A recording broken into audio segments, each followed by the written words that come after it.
So we're starting off with the 500 grit tonight. I've already gotten the first few stages done because they're the boring ones anyway. And this should be a good one. If you didn't see my video this week that I posted on Thursday, um, this is actually the twin ball out of the same rock. And this one actually didn't have the, I would say, kind of yellowish brownish staining in a few spots.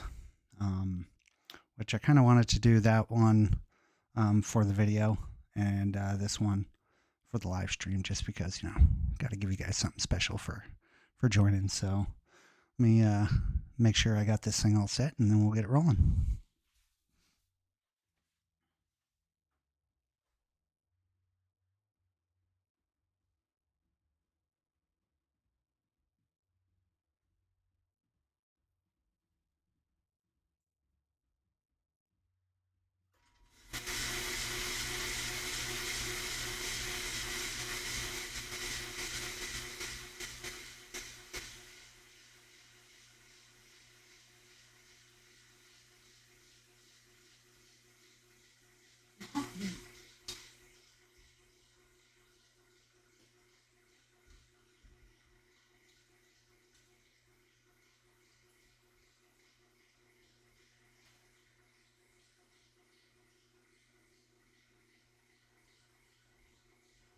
Alrighty, got a rotation looking all right tonight. So yeah, I'm really digging this material right here. And just to let you guys know, we will be doing some Roadite next week. Got a few pieces that we're working on, and I'm also going to be posting a video of the Roadite as well. And so make sure to check those out. But yeah, I've had a few of you guys reach out and, say, hey, do you do any other kind of material? And it's like, I do, but I just really like this material, and so I end up doing quite a bit of it. And that's just how it goes sometimes, But yeah, hope all your guys' week was nice this week, of course. Busy week over on my end. Tell you what, I had to help some family members.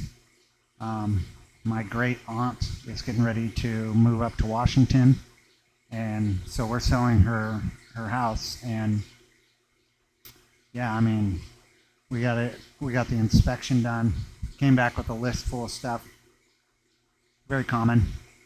And so I had to climb up underneath the house and tape up a bunch of vapor barrier and everything like that. And there was a couple holes in like some of the insulation that goes around the ducting. Had to get up underneath there, fix that, staple wires, and then excuse me. Then there was like some fascia boards and some painting and some caulking and blah blah blah. And so yeah, ended up doing quite a bit over there. Lost a couple days on my normal sphere operations and making videos and stuff, and so ended up having to post a little bit a day later than I wanted to. And actually today, I just barely squeaked by. Turn the water down real quick.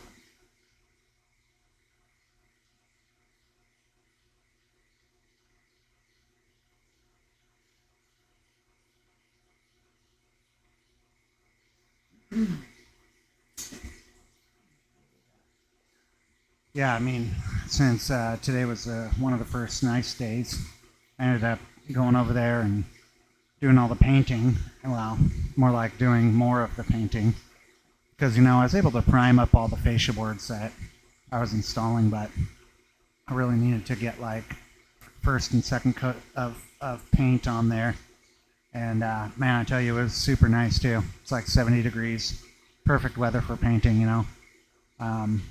Not really my favorite thing to do, but hey, at least it's nice when I was doing it. Ah, jeez, stupid Microsoft, leave me alone. Swear, I hate all the Microsoft pop-ups. It's annoying. Got like 5 of them. Hey, Rock Dude. Good to see you. Thanks for joining tonight. Hope you've had a good week. I know, things have been really nice lately, actually, so it's a lot easier to have a nice week when the weather's nice. We had a crazy windstorm the other day out here. I mean, it was absolutely fierce. I had this little, what do you call it? Like a little canopy type thing, one of those little pop-up shade canopies. Just cheap one, and had that over the core drill, keeping me out of the rain because it's like I needed to be able to do my drilling when it was raining outright. Well, wind came through, destroyed it. I'm talking like Hulk smashed this thing. It was kind of crazy actually, and luckily we got that thing for free quite a few years ago, and so it was like, not really a big loss, but the big thing is now I got to go clean it up. Hey, Epoch, good to see you tonight. Hey, Matt, good to see you tonight. Making a nice Bottleneck cab today. Awesome, Rock Dude. That's what I like. Love the Bottleneck, buddy. Got to get ready for the show, man. That's coming up real quick. I'm looking forward to that, I'll tell you what. So yeah, for those of you who just joined in, we got really nice Bottleneck sphere in right now. Actually, I think this is more of like Williamsite as opposed to Bottleneck. It's all Antigerite though, so. But I'm going to adjust this rotation a little bit.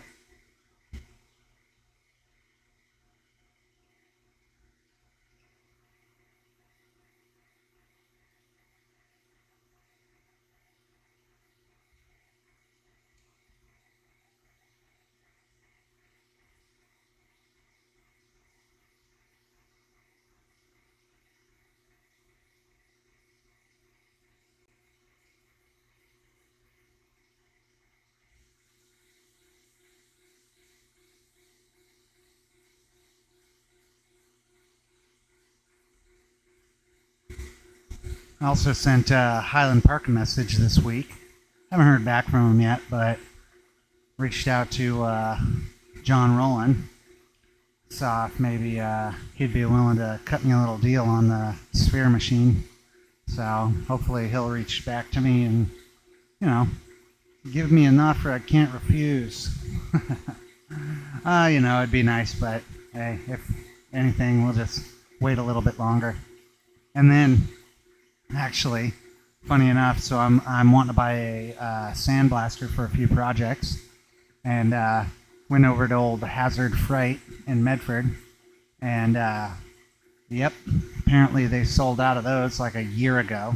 I'm like, why do you guys still have the tag up there? Why is the machine even here? And the guy's like, oh, well, we're going to be getting a new upgrade, a new version of the thing. But we just don't know when we're going to get it yet, and corporate hasn't told us. I'm like, okay, well, kind of need this, and so I'll take the small gray one. And he's like, we just sold that 2 hours ago, the last one in stock. I was like, you got to be kidding me, man. You got to be kidding me. But fortunately, I found a guy on old Facebook Marketplace, and he's got one of the ones that I actually wanted available, and looks like it's in pretty good shape and everything, so price is right. I think I'm gonna see if maybe he'll give me a little bit more, a little bit less, because brand new they're like $240 and he's selling this for $200. I'm like, how much did you use it, bud? But I mean, if he used it a couple times and is ready to get rid of it, well then we'll see what's up. But yeah, at least I can find one, because I really want to get on some of these projects.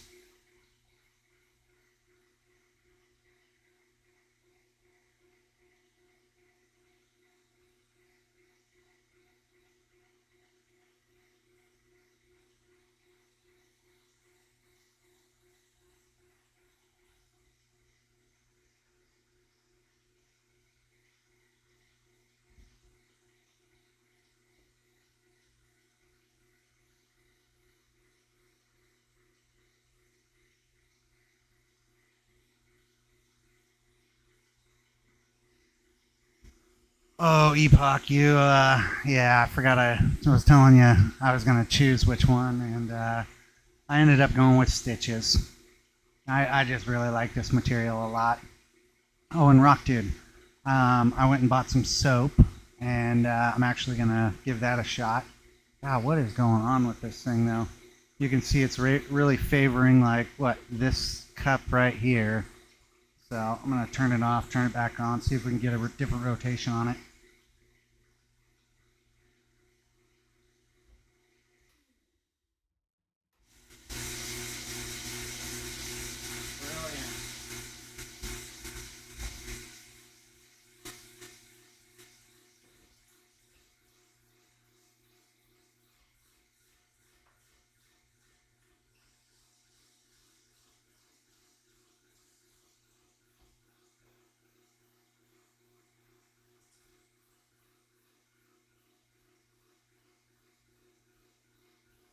That's a little better. We'll see how that works for a minute. Oh, I forgot I wanted to set my timer as well. Um, but yeah, so Epoch was asking which one I chose, and as you can see, I chose the one with stitches, similar to the video, or the one in the video that I released this week. And the other choice was this guy right here. And you can actually see a little bit, so it's just green on the top there, right?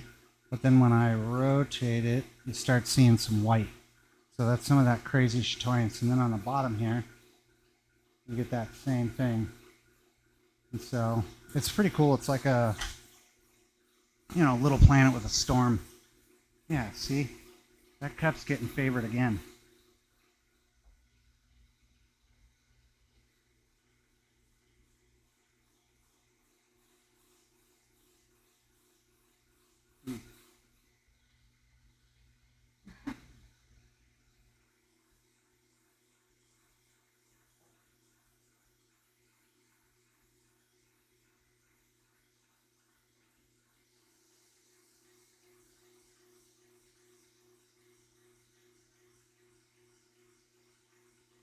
Looks like we might be fighting the machine tonight, guys.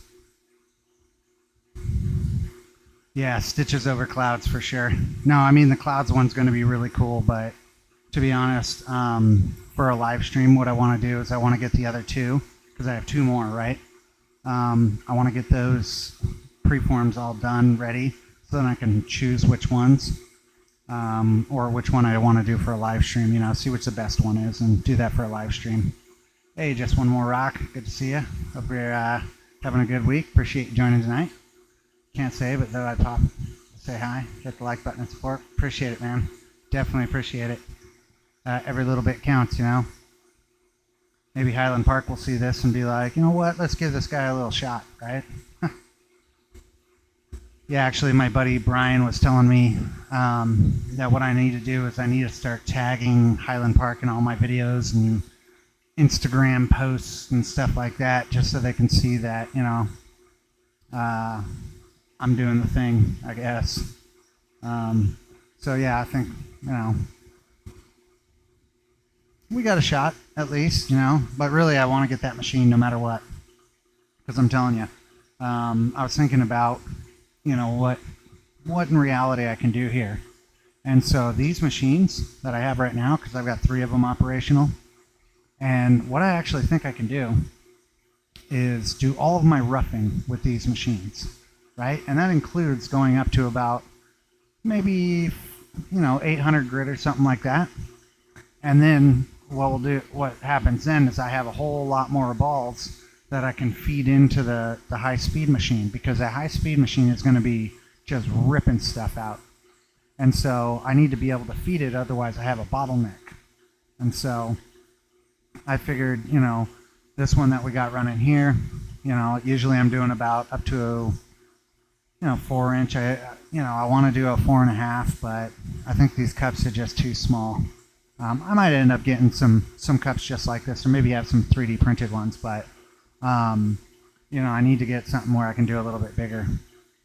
And then I got my cups for old roughing machine back here, and I can do up to a 5-inch on that, and get it all spherical. And then I do have another one over here on a bucket, because it's just it's small and it's slow and everything like that, so it's not a real big deal. But like for instance, I got this little marble sphere I was working on.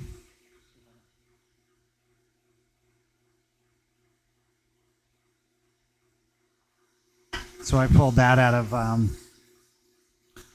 a piece of marble or whatever it is, for another project I'm working on, which that video is not going to come out next week, but the following week.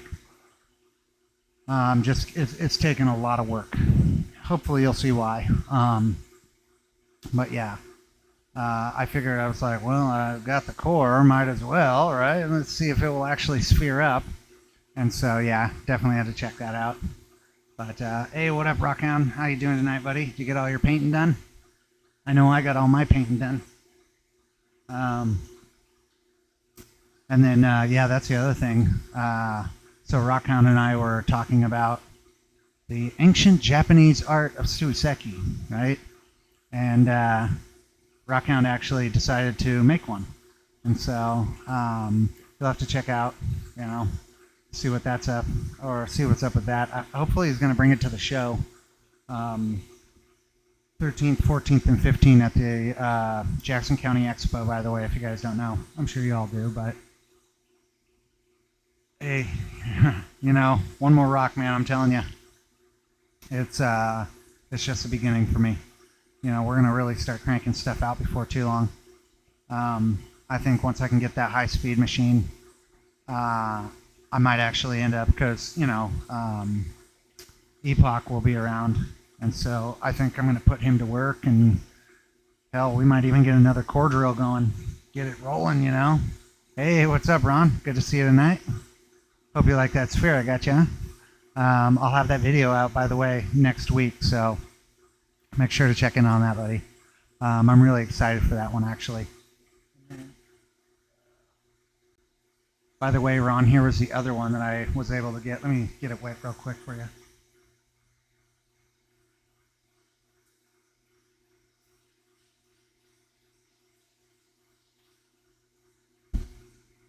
So I still need to grind all the edges off, but I've been kind of running behind on some stuff. But yeah, check this one out.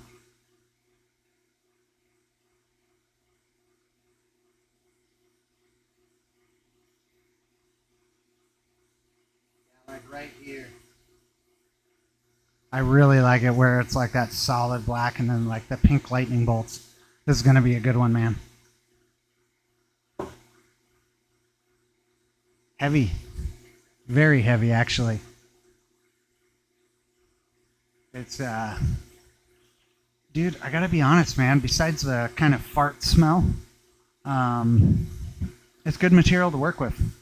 I really haven't worked with much Roadite, but I really look forward to it. To be honest, it does remind me a lot of the Antigerite. It's nice. It's not overly hard. You might have some harder spots. You might have a little bit of soft spot or whatever, but I really like the characteristics. And, after drilling some of it, I was like, oh, yeah, I can see that this is going to have, a good variety. It's not just, don't get me wrong, I like agates and stuff like that. But, come on, let's face it, an agate's an agate's an agate. You got some with lines in it. Oh, maybe this one's a little bit more blue, or this one's a little bit kind of smoky color. Oh, this one's red. It's cool, man. I get it.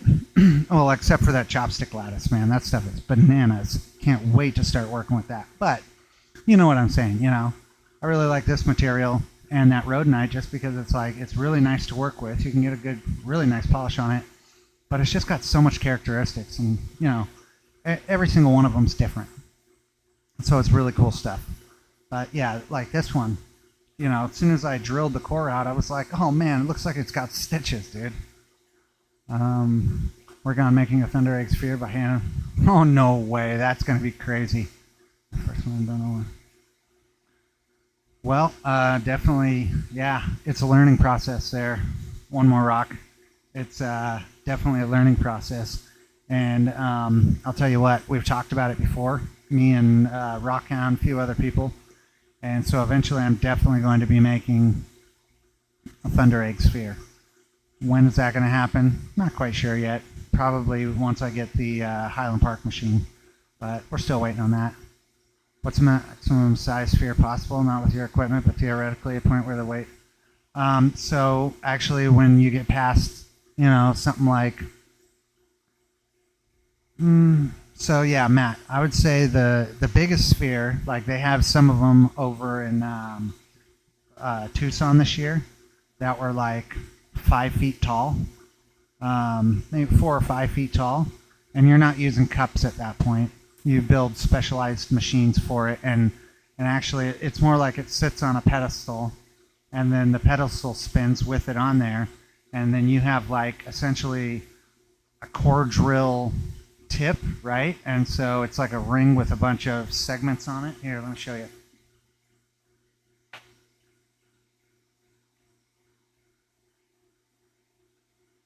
So imagine this, but like a 36-inch diameter or a 24-inch diameter or something like that. And then what they do is they'll weld a bar across it, right? And then you have a hinge. And then as the sphere is turning, you're pressing down on that, and that's giving it all its shape and everything like that. It's a whole different level. But yeah, I've seen them like on videos, and well, not so much videos, but I've seen pictures of them and stuff, and maybe a little bit of reels and stuff, to where yeah, they can get absolutely colossal. Now, if you're using sphere machines, I would say that the biggest you're probably going to go is about 12-inch. After that, it just gets kind of too heavy, and in fact, even past 6-inch, the Highland Park machine is you need a different machine, and then it's all hydraulic. So yeah, it definitely, the bigger you get, the crazier it starts getting. And in fact, one day, that's one of my big projects, pie in the sky projects, is I want to make something like, I don't know, like a 24-inch sphere, and then I want to do it like they have the water fountains. I don't know if you've seen those, where the ball kind of like spins on the water, and it just kind of, yeah, it's pretty sick. But that's going to be a while, Hopefully, well, you never know, actually. If the sunstone mining does good, if our videos start taking off a little bit more, then we'll have a little bit more funding to do a lot of these projects. Fortunately, I got some good people around here that, man, they know how to build stuff, specifically like Rock did. That guy is a machine wizard, I tell you. Seen probably a Tucson that was 6 foot tall. Yeah, exactly. That it gets pretty crazy, man. That's American mind, American made. Exactly, buddy. That's what I'm not talking about, bro. American mind and American made, bro. That's the way it should be. Hey, Ro, what size spheres can I do? It's the smallest I've done is a 2-inch, and the largest right now, I mean, I've got some like they're either 4.5 or 5-inch, but yeah, I mean, I can do a little bit bigger. So one thing I found, especially with this machine, is that it seems like the 3.5 and 4-inch spheres work really well. So maybe it's just like a size thing, maybe it's a weight deal, but I feel like they go pretty quick. Now, I've popped out the cups that are on this machine right now and put on my 2-inch cups, but I need extensions then, and I think what happens is the extensions add a bunch of wobble to it, and it makes it, I fight it the whole time. I'm not even joking you. I got to sit in here the entire time and do little shimming and do little bungee cords and all this kind of crazy stuff just to get it to do what I want to. And it can be kind of annoying, to be honest. And so that's why I'm like usually just doing this size. Plus, when you're getting into the smaller ones, 2-inch, 2.5-inch, the Asians are mass producing those things like crazy, and so you just can't keep up with, like the price point on that one. I make some of them, but for the most part, it's like if I got some extra, like this one right here, this is a 2.5, and this is about as small as I like to go. Um, but in fact, it's funny because almost every sphere that I've made, that I'm like, okay, I'm not selling this one. I'm keeping this one, right? Has actually been a 2.5 inch. Kind of crazy. My equipment broke down. It's a Highland Park machine, hydraulic, so Epoch. Not the one I'm working on getting. That one's not hydraulic, but the next size up, let's say, because the machine I'm trying to get, it goes up to 6 inch. And then the next machine up does like 6 to 12 inch. And that one is hydraulic. But that one's also like $11,000. So, yeah. If I'm saving up for 3,600, imagine what the $11,000 machine would take, huh? My equipment broke down for a while and did about 30 Thunder Egg polishes by hand. Oh my God. Jeez. That sounds crazy, man. Yeah, that sounds like a whole lot of work there. One more rock. Might have to check that out. Thought if that happened, exactly. You know what? Crazy or dedicated. That's really what you gotta frame it like. All right, so our there we go. 2, 1. All right, let's see. Let me switch out these cups real quick. So this is the 500. We're bouncing up to the 800 next. And yeah, we're just going to run through our stages. But so the 800 I do let go a little bit longer. Same thing with the 1000. But yeah. And then also, I wasn't able to get to it this week, but Rock Dude suggested that, sometimes, in fact, I got this one right here that we tried to do last week. But I was having some of that, the skids. I can't remember what they were calling it online. But anyway, I went and bought some soap so we can test out to see if that actually helps. And then I can't remember. Maybe it was one of mine. Anyway, one of us were talking last week and said I should try out car soap as well, like to wash a car. So I think what I'm going to do is try to put that together here this week, because yeah, next few weeks are going to be pretty crazy, but we'll be doing this still, so don't worry. And then, by the way, for all you guys who don't know, Epoch is going to be out here the 17th, and we're probably going to be heading out to the mines maybe around the 20th or so. We just bought our I just ordered the Starlink Mini last night, so that should be here around I think the 11th or the 12th. And then Epoch ordered us the our power bank and solar panel and everything like that. So we're gonna have like 1,500 watts of power out there, solar, the whole 9 yards, internet. So we're gonna be live streaming out there basically every single day. I'm still gonna be doing my weekly videos and everything, and depending on what's going on with Highland Park, if they're willing to hook me up and help me out on the price with the sphere machine, what's going to happen is we're going to be coming back here, shooting some videos. So we have our weekly sphere videos still going. We'll probably be here maybe like do 2 weeks here, 2 weeks there, and we'll just bounce back and forth. But yeah, if Highland Park doesn't get back to me or doesn't want to make a deal or something like that, then we're probably going to be doing a whole lot of sunstone mining.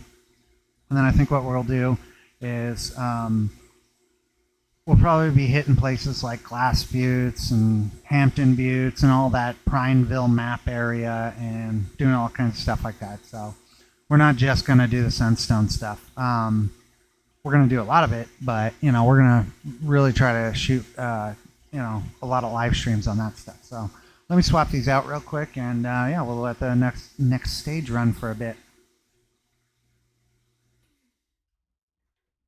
Oh yeah. So did you see how that stopped real quick? There's a little too much pressure on these. So I need to make sure we're not adding too much unnecessary pressure, because that is one thing when we get up to these higher stages that will cause that those skid marks. Lower stages, it's pretty fine. Once you get up to about 1,000 or so, you got to start backing off on your pressure.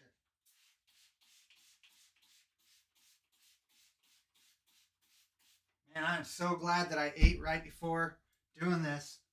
There's this burrito spot right down the road, and I tell you, I could eat there every single day. I'm not even joking you. Their burrito is so good and it's girthy. So good. And for the price, you just, yeah, it's really hard to beat. And, you know, they have good salsa that they actually make there. And that, for me, that's kind of a deal breaker. If your salsa is not very good, you call yourself a Mexican, dude? What are you talking about? Gotta have that spiciness. That green salsa, nah, that's for children and old women. All right, so as you guys can see, we've already got some pretty nice color. And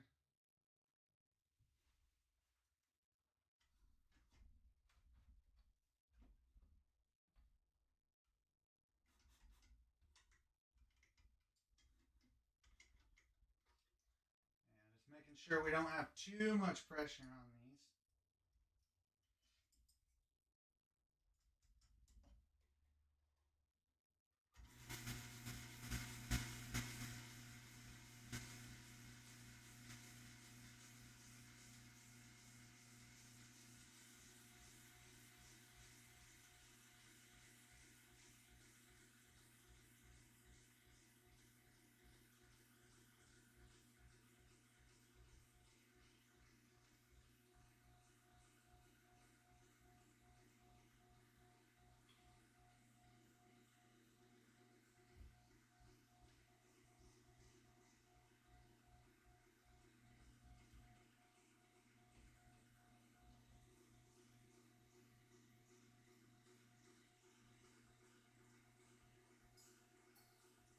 It's definitely gonna be one of these days.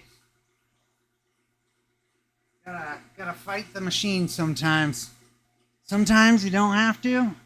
Looks like that back cup needs just a little bit more.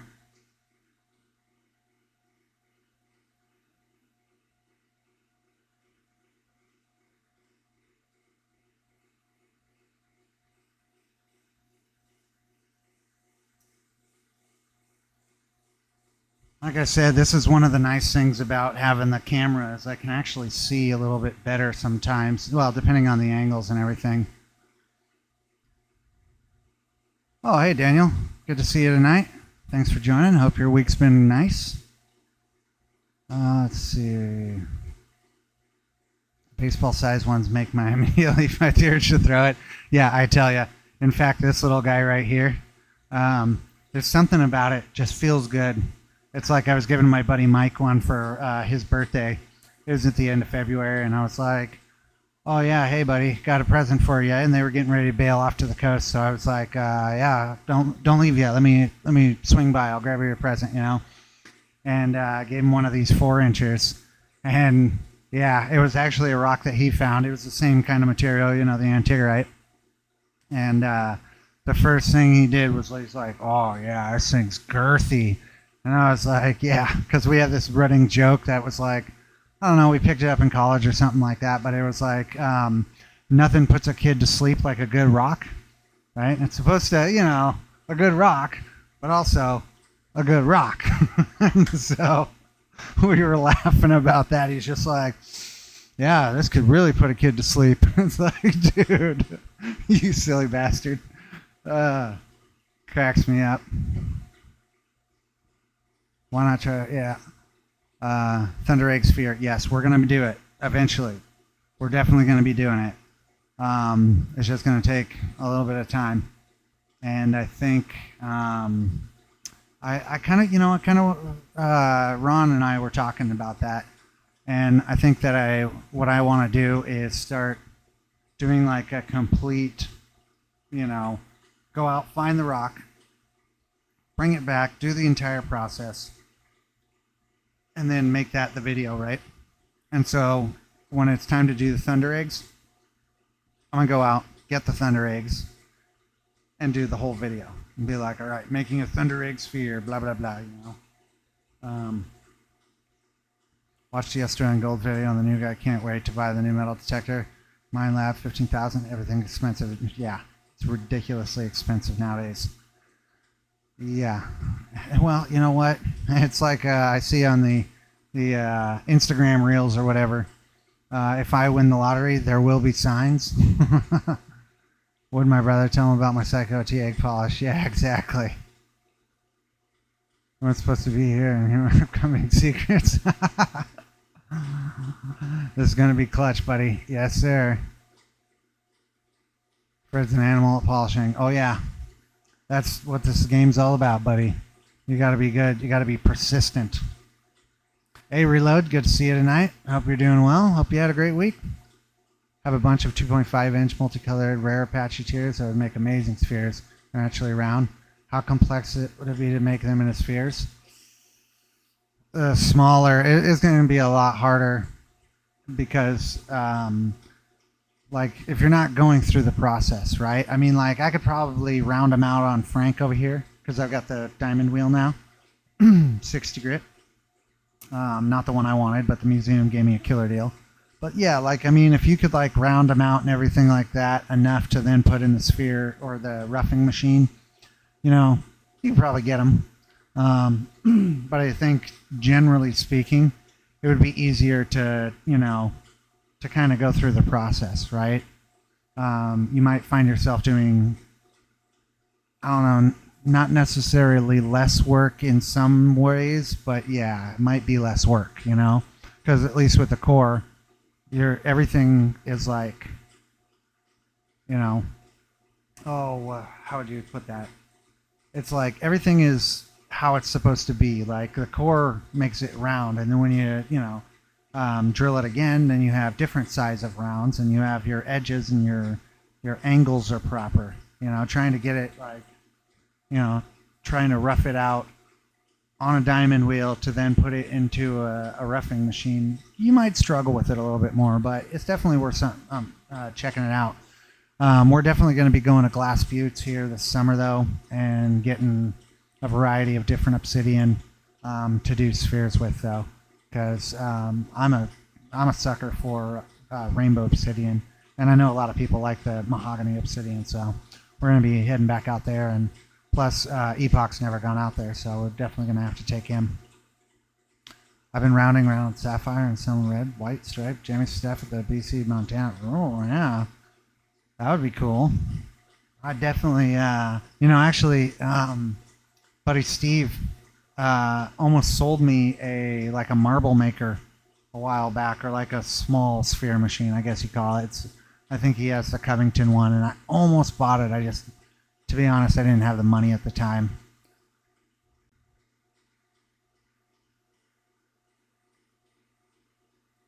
Make Deloitte with sapphire, possibly. Yeah, that would be crazy.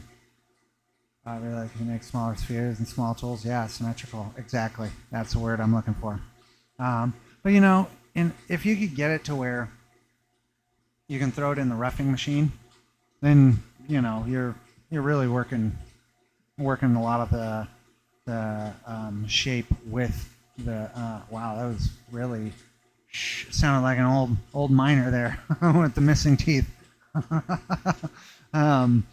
But yeah, you can, you know, get a lot of the shape done with the roughing machine, you know, and that's actually why I use a slow speed, is because, you know, getting a little bit faster, you can kind of beat things up a little bit, and, you know, that's why it's like, yeah, you know what, it takes forever. I'm talking a couple hours, but, you know, once I get it going, as long as my bucket's full, you know, just get my drip going, and, yeah, I just set a little timer, come back. Oh, how's it looking? Yep. Oh, do we need to tighten it up a little bit? Yep. Okay, cool. And that's why I'm thinking, you know, when I do get the Highland Park machine, we're going to just keep everything and turn it all into roughing machines. Because what this one that we've got going right here, what that will do is that will actually do all the lower grits, right? 1, 2, 3, 5. It can do them with the polishing pad. It's fine. Polishing pads are cheap, you know, especially compared to the cups, because, you know, as much as I would like the Highland Park cups, you know, if I have the setup for the polishing pads, just use those, And then once I do all my polishing, then I have the Highland Park cups, So it's like do the lower stages with these polishing pads because it doesn't really matter, right? And I already used the Highland Park roughing cups, so and then from there, once I get to about I don't know, I'm ready to go past 1,000. That's when I start bring in the Highland Park cups, run everything on the high-speed machine, and just bang, bang, bang, bang, bang. Because I mean, that thing, it is like ridiculously fast. So I want to say this machine we got running right here, maybe 100 RPM, maybe. I mean, my roughing machine's only 61.7. It's slow, and my small roughing machine that I got sitting on a bucket right now, that thing's even slower.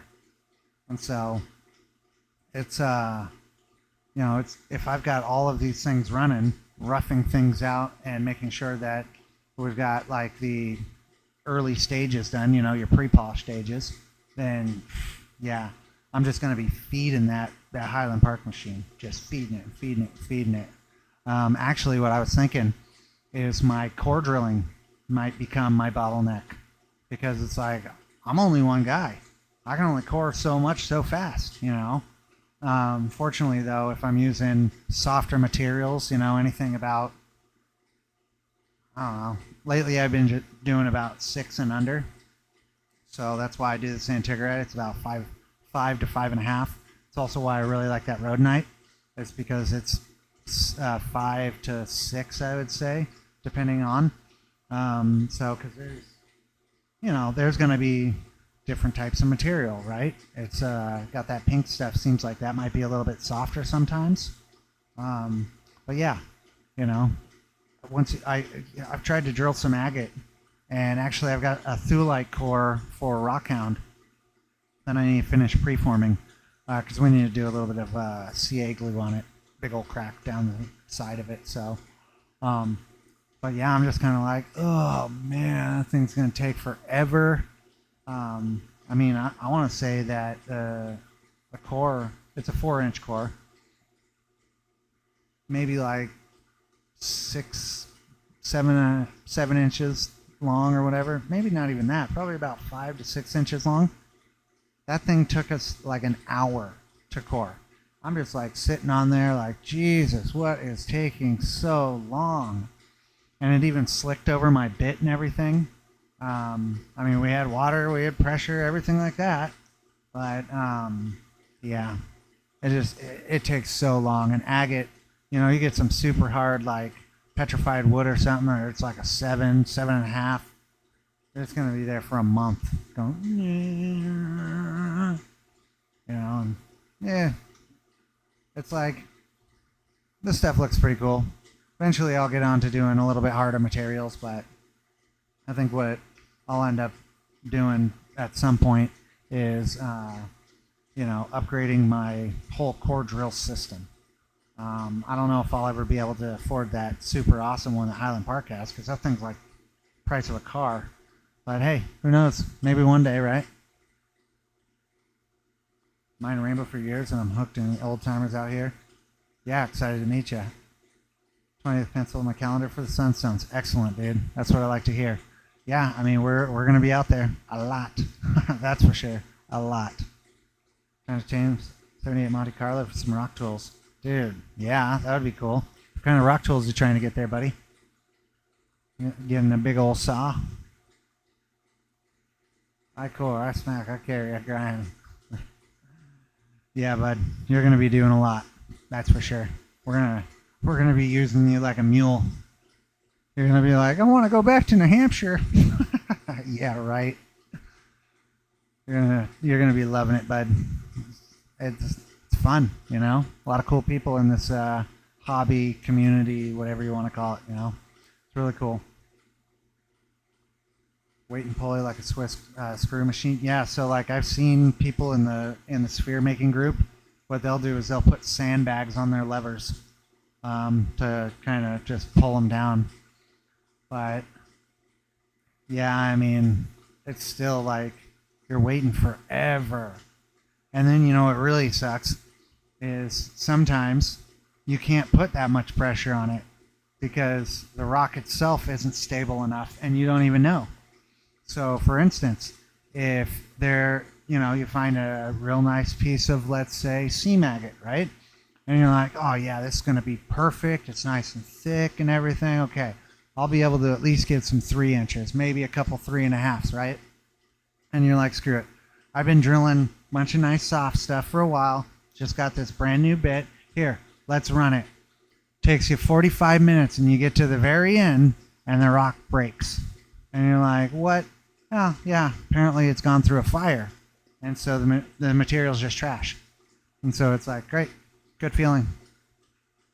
I could have been making something else, but instead, wasted my time doing that. So sometimes you got to got to figure stuff out the hard way. But yeah, this is where, one day we'll upgrade our stuff and it'll be good. Driller, old Chicago, Trove, yeah, drilling machine, the industrial grinder, yeah. And I think that also, like, in the future, I'd like to maybe mount my drill to a concrete pad or something.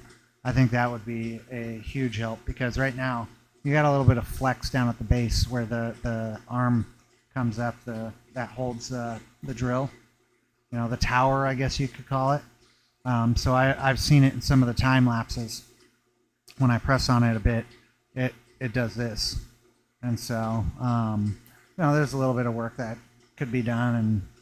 But ultimately, I think that, in the future, just figure something out, get something awesome. I've seen some good ideas, but I think a lot of these guys are just kind of struggling. You know what I mean? They're just fighting it as well.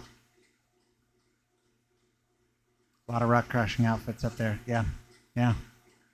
And I tell you, man, I think there's a lot of ways to drill a rock. And there might be something that I'm not even privy to, Did watch that video from Currently Rockhound about the professional sphere making. Yeah. The hydraulic core drill is a beast, huh, Ron? That thing, I want to say that thing's like $24,000. And I mean, but the nice part is everything is just super precision, right? So you put your rock in there, you clamp it all down. You're like, oh, well, I want my feed rate to be this much. And then once you've set it, you're just like, okay, no, I'm going to go do something else. You're not just sitting there the whole time. And so, if I'm, cranking out and I got tons of, demand out there, well, then, yeah, maybe getting something like that's not such a big deal, but if you're just kind of doing the level I am, man, I think that 24,000 would be, shit, I'd probably buy a skid steer before I bought a core drill. I'd get a lot of work done with a skid steer, especially out there at the claim. Plus, you can get all kinds of crazy attachments for those things. But, you got to figure out which one makes the most money for it, so. I've learned to no force it. Yeah. So it's finding the drill bit, slightly curved results. Exactly. Yep. 100%. And I've actually noticed that myself where you'll get, these kind of like, they're curves. But that's the thing where I'm saying with mine, when it does this, if you try to force or put any kind of real force on it, and if the rock is resistant, it will kind of start leaning inwards. And so it's like, okay, well, how do I combat that? Because I don't know. And I was looking at the actual Milwaukee rigs and everything like that, and I'm wondering if it would be any different. Maybe it's just me. Maybe it's the bit I'm using. Maybe I need to spend a little extra cash. I mean, I've got the Blue Rock bits. They work pretty good. But maybe there's just something better out there for super hard materials. Just have to see. But eventually we'll figure that out. All right, timer's about to go off on the 15, so I think I'm going to throw it on just for another 5 here, if I can find it. So we make sure we're getting all them big scratches out. I do want to turn it off and turn it on real quick just to see if we can get a little bit different rotation.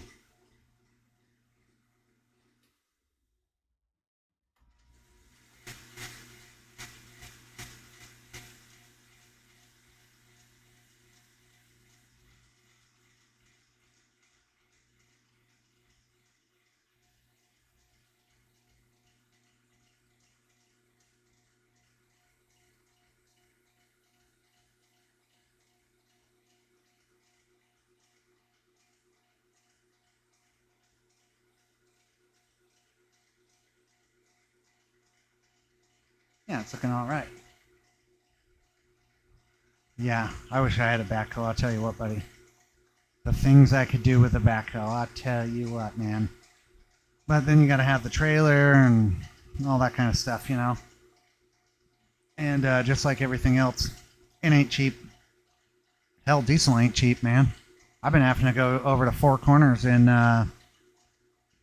Central Point, I suppose that is, because their diesel's like 409 right now, and literally right across the street at the new 7-Eleven they put in, it's got a fuel station there. It's 469. I'm like, nah, but it's a lot better in California. I did see something on Instagram a few days ago. They had it over $7 a gallon. I'm like, oh no, nope. I would, if I saw $7.50 a gallon, I'd straight up move. I'd be like, no, I'm not dealing with this. This is dumb. But that's what you get for California. You know what I mean? Kind of a terrible place. But usually when we go out to Lakeview, or when we go out to the mines, I stop in Lakeview and fuel up there because it's usually cheaper, even here in the valley. I don't know why, but yeah, right when you get outside of town, heading east, yeah, there's a little gas station there, and I mean, it seems like there's a lot of truckers that go there, but because there's a truck fuel up station right next door. Maybe that has something to do with it, but I'll tell you what, cheap. So might have to be fueling up when we go there and grab a couple extra cans for our generator, because we're going to have our gas generator out there as well, just for extra stuff in case we need it or whatever. But yeah, I'm really excited because Epoch and I got our power situation figured out, so we're going to have the Starlink Mini that's going to be able to run basically all day long, all day, all night, if however much we want, basically.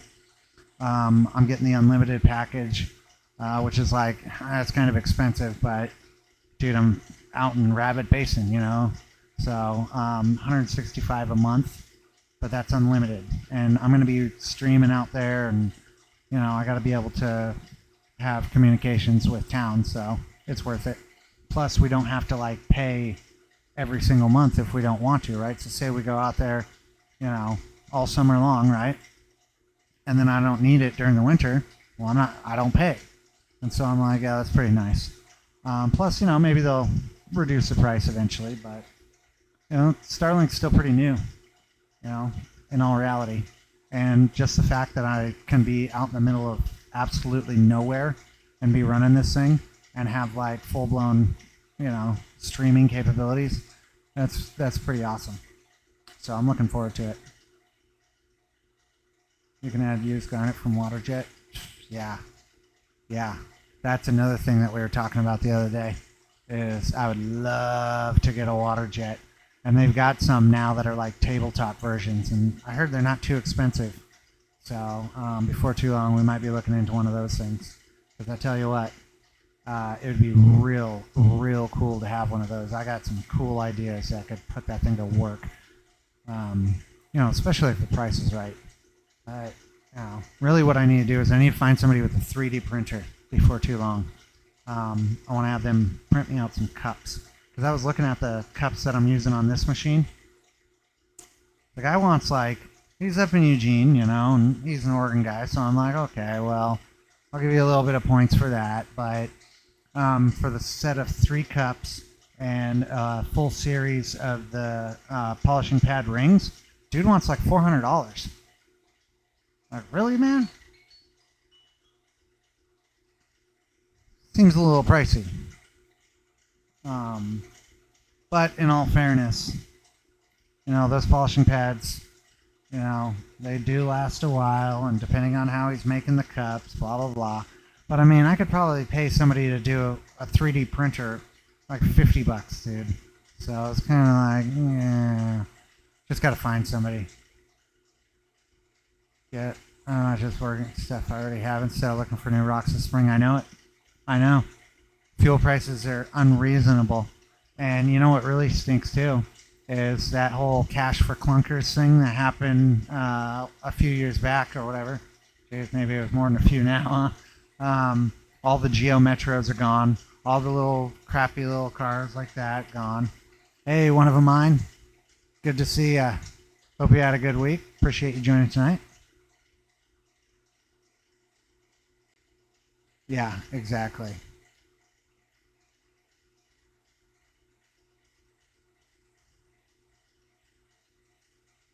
Yeah, I'm really thinking that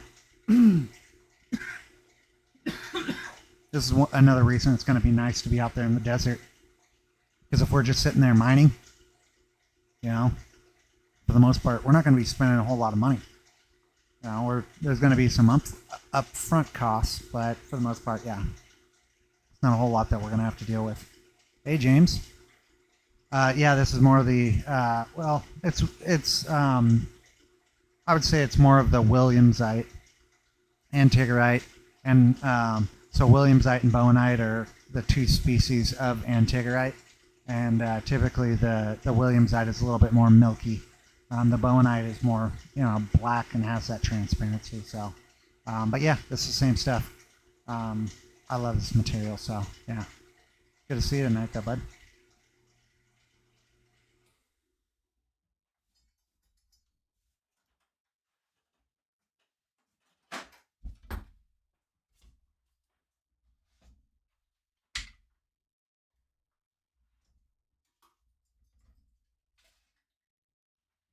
Oh, look, it does look like we have a little bit of that yellow staining right there. Other than that, you see those tiny little inclusions. Looks nice. Really like this material. I mean, look at that. I mean, so this is where, let's see if I can find, actually show you. So kind of like right in here. Oh, geez, that ain't gonna happen. This is why I was saying it kind of looked like stitches. Because you see how you have your main line right there, and then you have all these lines coming off of it. I was like, oh man, it kind of reminds me of stitches. Really cool stuff. And this is going to be a great one too. I gotta tell you. Yeah, there was the little bit of struggle to figure out which one I was going to do because I gotta tell you, this on the bottom there. See how that white starts to pop? That's chatoyance, and then same thing on the top. So when I rotate it, you can actually see it gets white. And when you get the green like that, oh, there you go. Just it kind of looks like a little planet, you know what I mean? And so I'm like, yeah, that's pretty awesome. But I really wanted to get this one finished up, so we had to make the hard choice tonight. All right, let's get on to this next stage here, meow.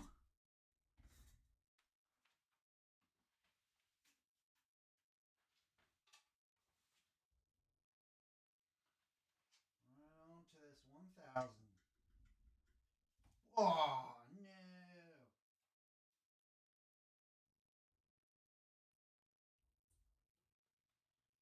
Rinse that off real quick.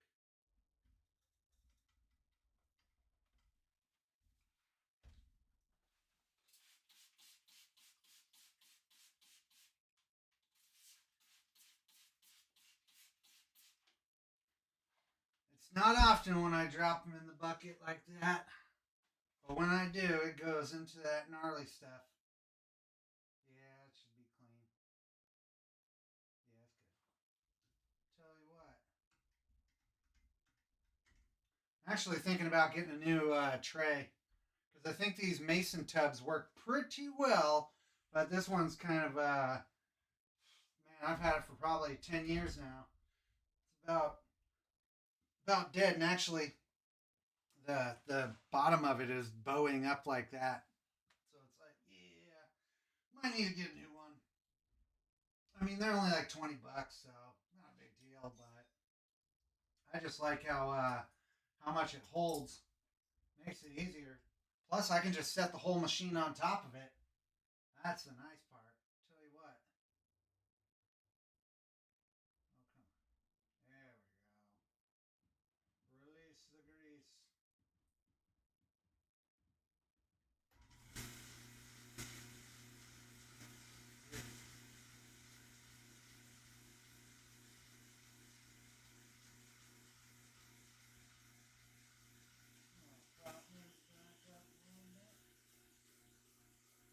Oh yeah, look at that. It's a good looking spin right there. I might be able to go a little bit better, but you know, that's pretty dang good. Now, this is kind of the rough thing about these home build machines. You just kind of got to do a lot of troubleshooting, you know what I mean? But hey, what do? You know? Facts wheel, use conveyor belt system. Awesome. Yeah, exactly. Oh, geez, one of mine. Yeah, that would be crazy, bud.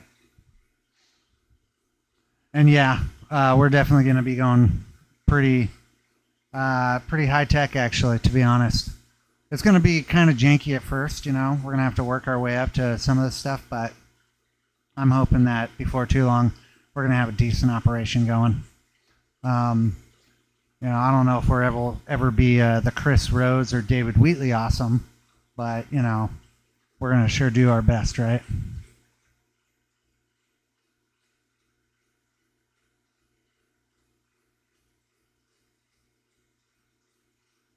There you go. Nice round tray. Perfect. Hey, Oregon Territory. Good to see you tonight, buddy. Hope you've had a good week. Appreciate you joining.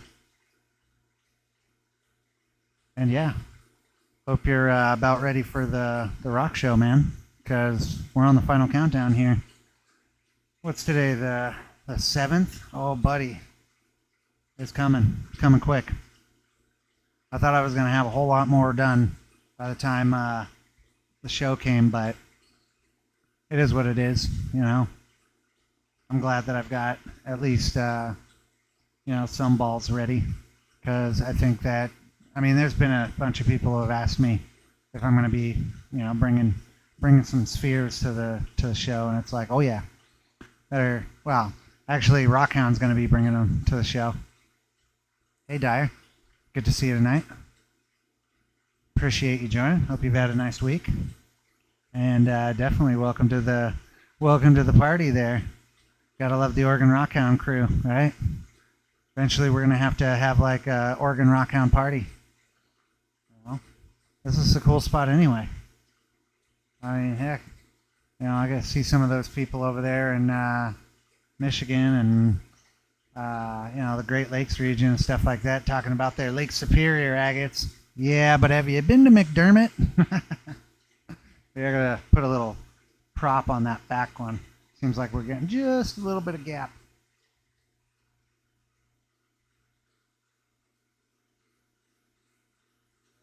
See that? The magic of magic of wedges.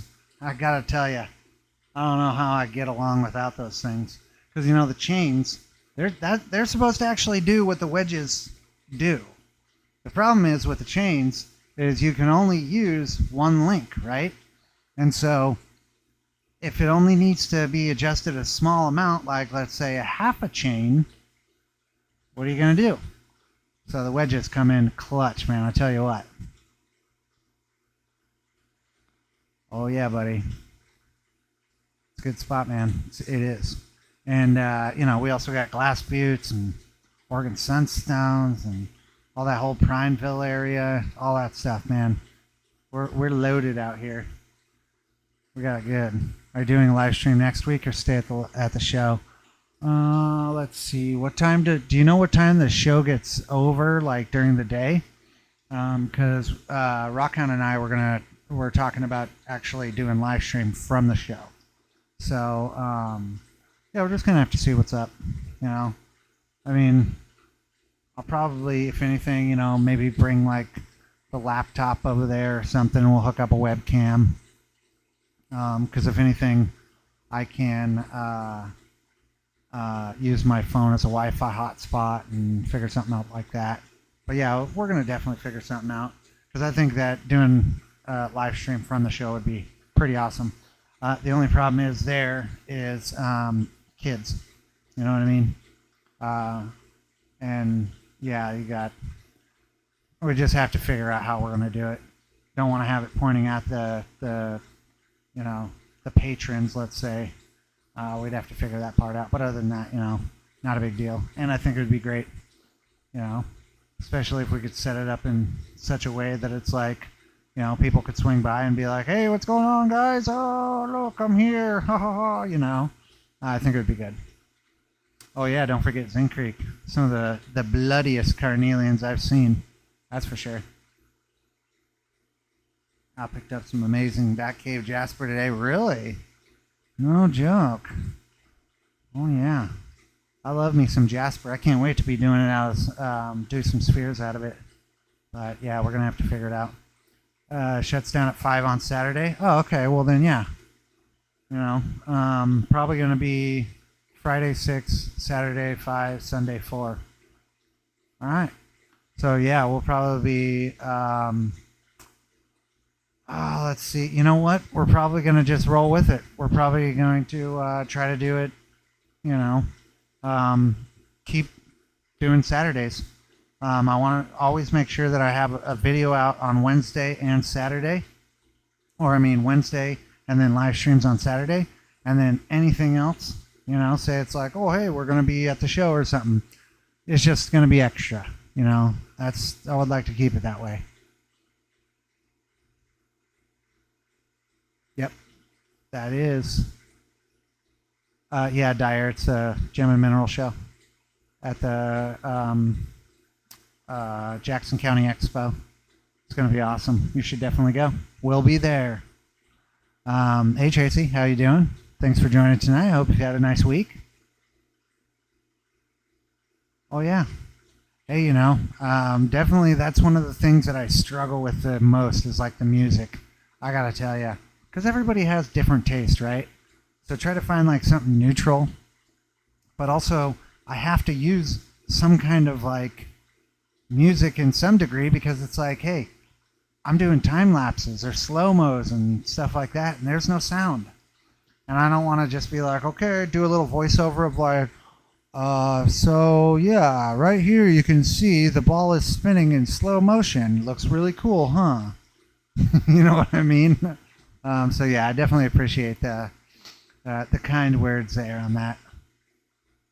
Saturday ends at 5. So yeah, if it ends at 5 on Saturday, I'm thinking I'm just gonna boogie it on over here. Maybe grab a burrito from the delicious Guate Kings, and yeah, we'll try to have everything ready. Actually, you know what? I already got it ready. We'll just wait on this one till next Saturday. Man, it's staring me in the eyes, though, and going, come on, bud. You want to finish me. You want to finish me. I want to be so shiny. Oh, yeah, you could take me to the show. I might have to finish this one and get the other ones going, because I got the 60 wheel now. It's not the 60 wheel I want, but I can't get the one I want until April anyway. And so, fortunately, the shop manager down at the lapidary shop at the Crater Rock Museum, she sympathized with my situation and went digging through the halls of the museum and ended up finding, no joke, this wheel that I got. It was from like 2001, I think. Yeah, right?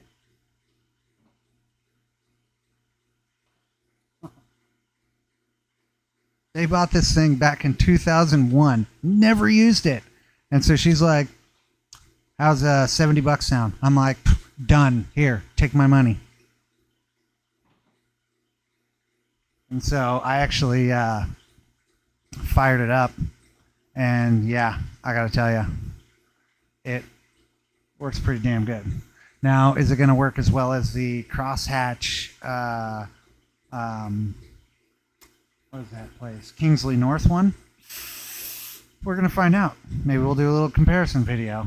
But yeah, I just know that this one, compared to the 80 grit one that I was using at the museum, it's a little worn down too. Maybe from me, but yeah, this thing, it just rips. And so I was telling Rockhound, probably 3 times faster, to be honest. Now, of course, there's a pretty big difference between the 60 and the 80 when it comes, it's pretty coarse, right? But I tell you, it was amazingly fast. It would take a flaming case of Rona to keep me away. Oh, dude, that wouldn't stop you, buddy.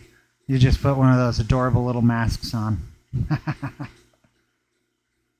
We use Sunodana.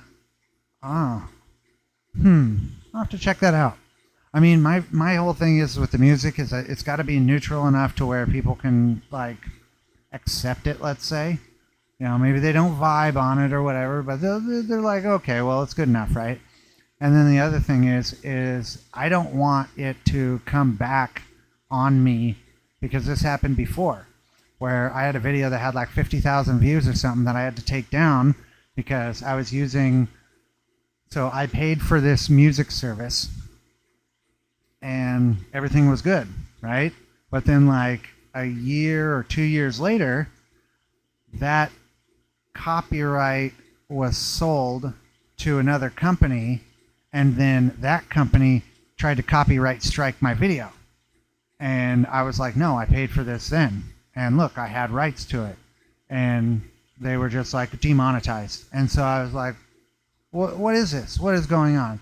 So that's where I'm just like, no, I'm not dealing with this crap. It's stupid. Oh yeah, I forgot. Better turn my my little timer on here.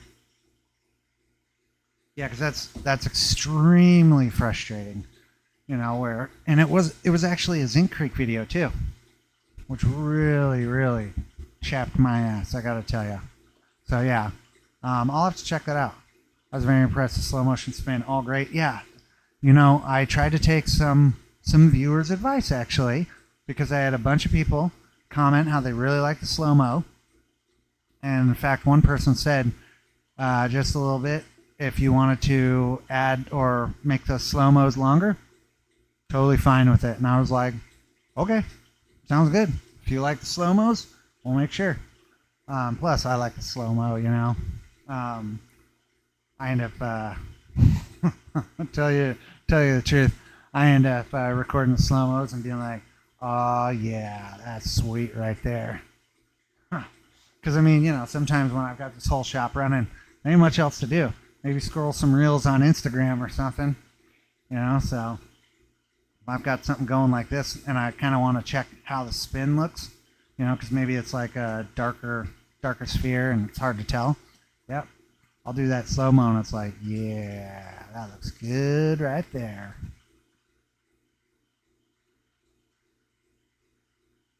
Try Jalapeno's Taco Shop in South Medford. Oh yeah, I've been there. It's pretty good. But I gotta tell you, bud, if you haven't had Guada Kings yet out here in Gold Hill, you gotta try it, bud. You gotta try it. But make sure you do not make the same mistake that Rockhound made and go with the mild salsa. That is a mistake. It's not mild. It is not hot at all. There is no heat to it. You got to get the hot one. That's the money. That's the ticket. But I got to tell you, dude, their burritos are like girth. It's good. I mean, put it this way. You're not going to bite into the full burrito. You bite into the side of the top of the burrito. It's too big. You're not going to be like, it's just not going to happen. So, to me, I'm like, yes. And really what it is it reminds me of like an actual burrito, dude, a working man's food. if you only got so many, if you're blasting all over the valley, getting work done, going all kinds of places, you always got schedules to maintain and stuff like that. I don't have any chance to stop. I'm not gonna, I get up at 4:30 in the morning, dude. Making a sandwich is not happening, and so it's just like, no, okay, whatever, And so if I can blast through Gold Hill, swing in there, and they've got me this massive burrito done in like 5 minutes, and everything's legit. It tastes great. The price is good. It's hard to beat, dude. And it's not like in 20 minutes I'm hungry again, because that's a problem I have with a lot of these places. It'll be like, it's never enough food, and it's not like I'm a fat guy or anything like that. And so it's like, I gotta have a lot of calories. And tell you what, that burrito has a lot of calories right there. It's good. It's real good. Everybody I've taken there actually has been like, oh yeah. In fact, my dad swung by there the other day because he was in a hurry, and he got one of their burritos, and he's like, Jesus Christ, this thing's huge. And I'm like, you like that, don't you? Good for the price. Just like a teenager's dirty ball baby. Yeah, exactly.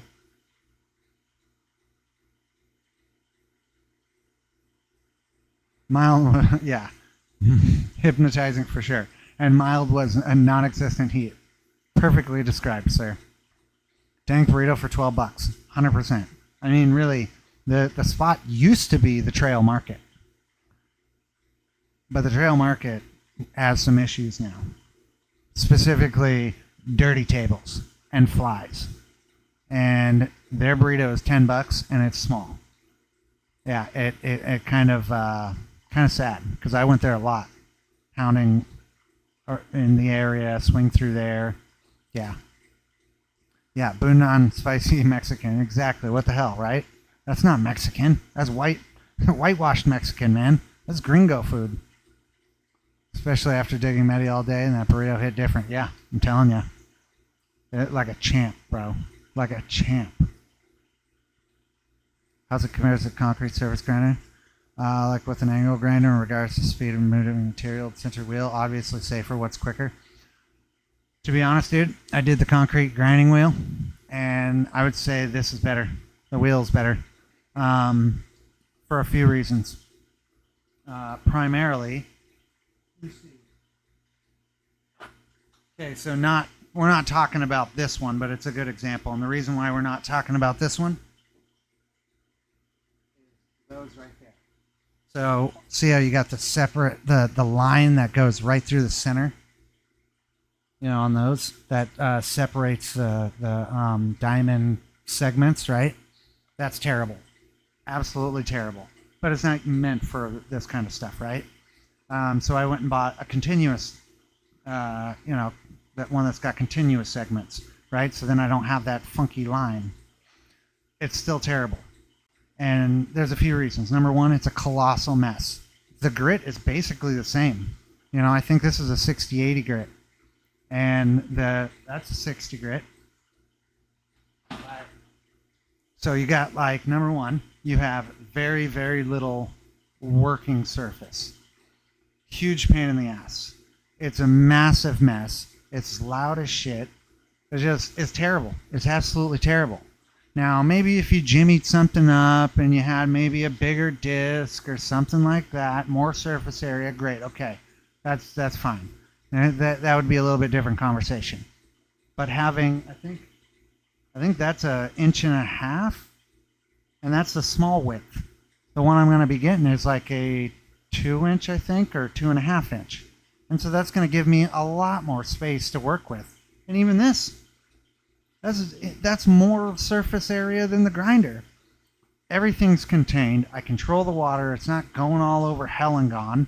I mean, actually, you can see I got some of the old real estate signs there from my aunt. I'm using those as some backing. And I got them on the side as well because, yeah, I do add a little bit more water just because I'm removing so much material. But that's the whole thing. I can put up a little side panel or something like that, increase my water flow, and just be like, brah, brah, brah, brah. It's great. It's absolutely great. The only problem really I have is that that machine is way too low. Like I gotta basically be down on my hands and knees because my this was supposed to be there temporarily. It used to be up here, but then I switched this over to being up here because I've been using it a whole hell of a lot more. So now what I need to do is I need to build another nice solid, I don't know, either build one or something, but I want to have that more at like about waist level because then I don't get so tired, right? Because this right here, holding it like this, it actually tires your lower back out. I know that sounds ridiculous, and this is only what? It's a 4-inch ball. Oh, it was a pound or two, right? Well, maybe it's more than that. But the thing is like when you're holding it out like this and putting any kind of pressure on it and you're moving it around and doing this and rotating all that, it's away from your body. And so the old adage is bring the ocean closer to the shore, right? And so I want it to where I can, basically have it right about here so then my hands can rest on my hips and I can just, oh, yep, okay, good. But I got to figure something out. The thing is this table that we're actually working on right here would be great. And so I might actually build another one of these since I have an entire another setup for this. It's even got my fake green grass on it and everything. And if you guys haven't tried the fake grass for a table yet, might give it a shot. It's actually pretty nice. Things sit on it rather well, and it vacuums pretty easily. Plus, it looks nice. It makes your area nice and green. But yeah, definitely would recommend. I would definitely recommend getting a proper 60 grit wheel with like a Poly D14 arbor or anything like that over a concrete grinding wheel for sure. The concrete grinding wheel is a huge pain in the ass. Oh, by the way, it might be better with hard materials too. So that is the one caveat, right? So like if I was doing, let's say agate, right? The angle grinder with the concrete grinding disc might be a little better, but I don't know. And it's kind of tough to say. I still think the 60 grit crosshatch from Kingsland North would be better, to be honest. You'll have more surface area, and that I think would be the deal breaker.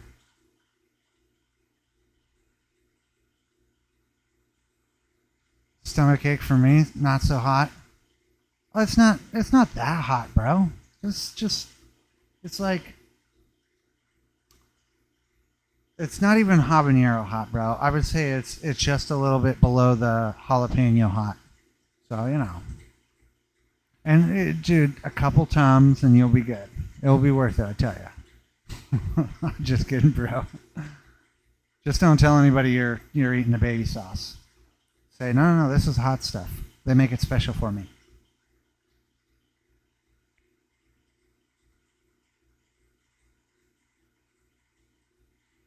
I once had a vegetarian burrito. I wouldn't be telling people that, dude. Like, not even really, no. Vegetarian burrito? That's not a burrito, bro. That's called a wrap. That's called the veggie wrap. The real person I relate and related. Yeah, exactly. That's orbital. There's a difference. Yeah, exactly. Oh, Epoch, shut up. I'm not getting one of those. That's ridiculous. Little posh table. Oh, look, I can lift my table exactly 3/4 of an inch. Bzzz. Shut up. Ridiculous. Not doing that. I want something made out of steel. Maybe some wood and some fake grass. That's a work table. I like it. Hot glue some fake grass onto your table and maybe we'll talk. Gold mining fake grass, exactly. See? It's good. It's good. Even the gold miners know. Yeah, no problem, Daniel. I would say though, like if you're working with harder materials, you might give it a shot. especially because it's cheap. You know, these wheels right here, they're going to be 100 to 150 bucks. You can go buy, hell, you can go buy an angle grinder and the concrete grinding disc for less than that. I think I got my angle grinder a while back, and I think I got that for like, I don't know, 50, 60 bucks. And it's a Ryobi, you know, so it's a little gutless thing, but it works. It gets the job done. And then I got the concrete grinding disc for $35. So budget friendly for sure. They said not to eat meat. Exactly, man. Hey, if you can't eat meat, man, I don't know what kind of life that is. Does seafood count as meat? Shrimp and fish, that's not meat, right? That's like basically ocean lettuce. How are we looking on that time? Oh, yeah. We got a little bit, and then we're going to swap the rotation on here. Actually, you know what? We only got a minute. I'm going to turn it off, turn it back on real quick.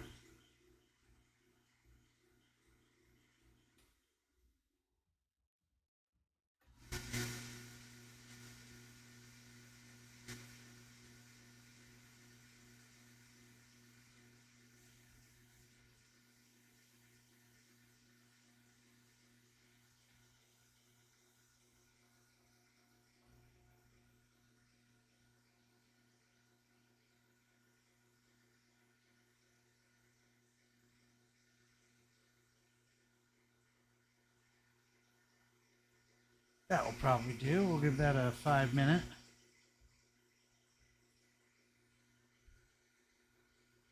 Yeah, fortunately, this stuff, you know, it really is. It's like that perfect balance of hard and soft to where it's like, you know, trying to get some of them deeper scratches. It's not, you know, it doesn't take forever. Um, but since I did use the 60 grit on this stuff, I did want to let it go a little bit longer just to make sure. Because like I was saying before, if we put the time in it in the earlier stages, we don't have to put quite the time into it in the later stages. Even though I do tend to let it go for like, you know, 15 minutes or so once we get down, get up to the higher stages. Just because, you know, this machine's kind of funky and like, might as well just let it go a little bit longer. It ain't gonna hurt anything most of the time, so long as you get the rotation right. Now, one thing I have noticed though is if my cups are all spinning the correct way in my polishing phase, I get a better outcome. Now that does take a couple times. Usually it takes a couple tries, to be honest. But yeah, like you can see right now, cups are spinning. Cups are doing what they're supposed to do. You know, but this is why another reason why I'm thinking that once I get the Highland Park machine, I'm gonna keep this at the lower grits because it doesn't matter. You know, I can go all the way up to 800,000 grit. It's not gonna matter. You know, but then once I get to the higher stages, doing the polishing stages, it really matters. You know, plus polishing pads are good, but they're not great. You know what I mean? You can get a lot done. I will admit that. You can get a lot done. But, you know, they're not the best. Now, Rockhound, or Rock Dude, excuse me, he sent me a link last week of some other type of polishing pads that are supposed to work really well. So of the higher, you know, they're in the higher grit. They're actually for polish. So I think I might order those before too long. Give them a shot. But yeah, we just, you know, got a lot of stuff going on lately. Past week, you know, it's been kind of crazy, and then the next, I would say, 2-3 weeks is going to be really crazy. So we're just trying to do everything we can all at once. Yay! Love a good burrito. Thanks for the tip. Oh yeah, definitely. Guate Kings right there past the Gold Hill Bridge. You will not be disappointed. Oh, and by the way, if you're like, you want a burger, they literally have because Guate Kings owns two food carts right there. They're right across the seating arrangement from each other, right? And so on one side you have the American side, and then on the other side they have their Mexican food. And funny enough, I haven't had their burger yet. I've heard great things. In fact, one of my old buddies, my dad's like best friend, basically, he was like, "Oh man, their burger is so good. Make sure you get it with the bacon on there. They do it crispy, just how you want it."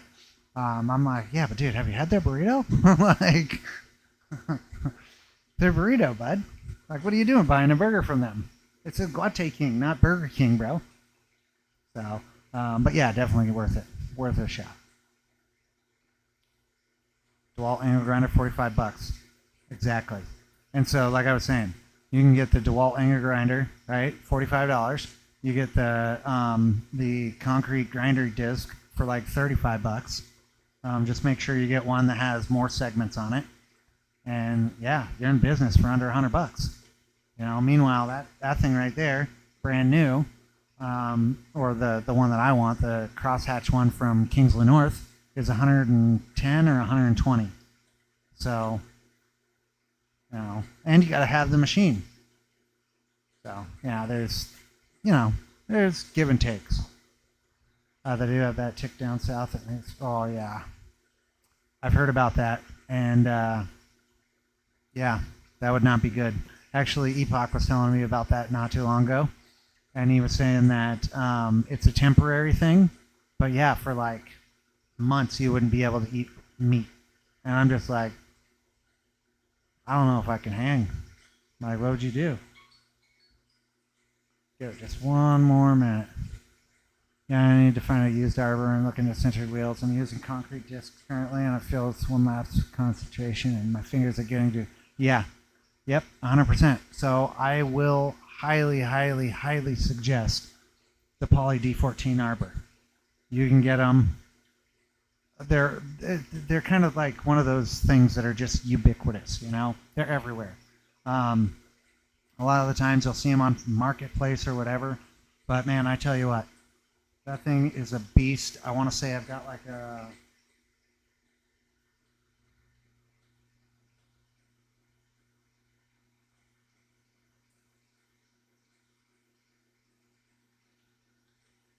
Yeah, so it's a third horsepower, 1725 RPM, and then it's got the little gear pulleys on there, and there's 3 stages on there. So if you want to do something like silicon carbide, you just have one on the arbor and then the other one on the machine or on the motor, right? And you have those on the smallest gear. And then if you want to do diamond, you just bump them up to the next setting, and you'll be ripping, man. And actually, down at the Crater Rock Museum in the lapidary shop, where they got like,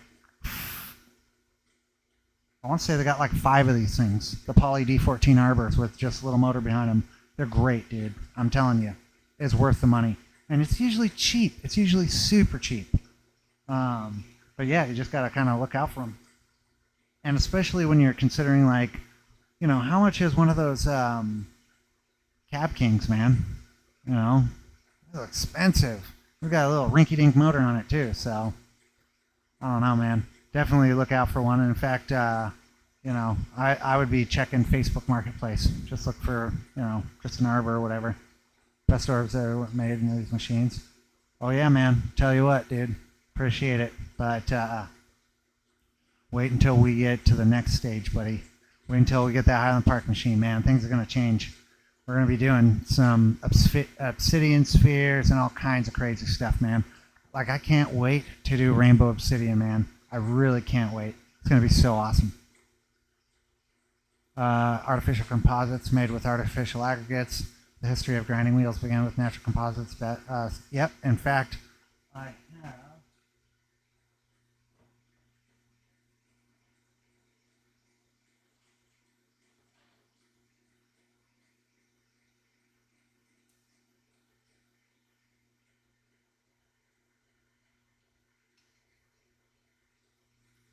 This thing actually works surprisingly well. And you can get these things. I mean, you can still buy them. But yeah, I mean, these things are pretty burly.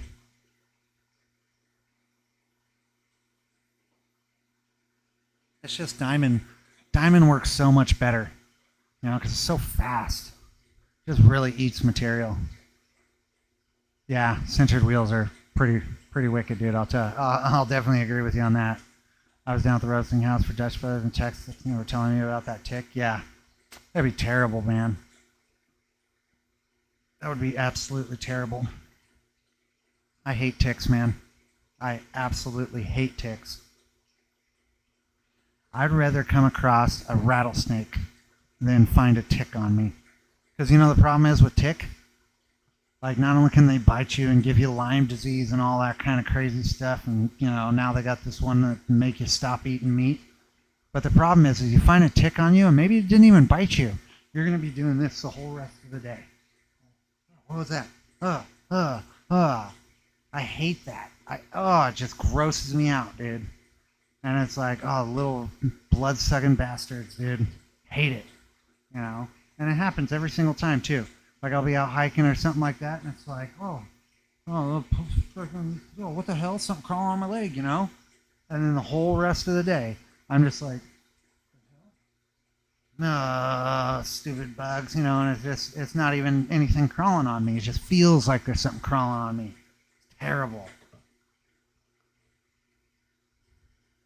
Yes, you do need a polyarbor. All of us need a polyarbor, if not multiple ones. And the other thing is too, is you can get the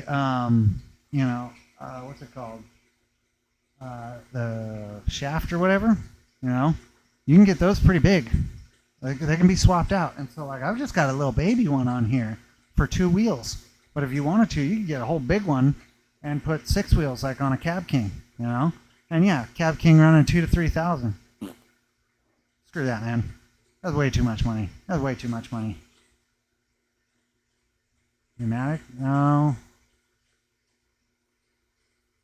Yeah, pneumatic would be dope. I'll tell you that. My dream machine. Bro, that's because you haven't used Frank yet, bro. I'm telling you, Oregon Territory.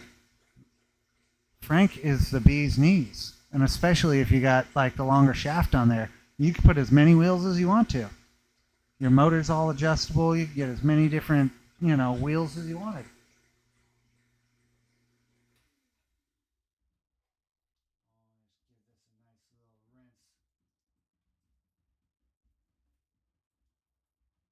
Telling you, dude, the Poly D14 Arbor is where it's at. Ah, do that. And your price, you're just not going to beat it. You're going to spend more on wheels than you'd ever spend on a D14. Cheap. Oh, yeah, this thing's coming along. Coming along, everybody. Looking good.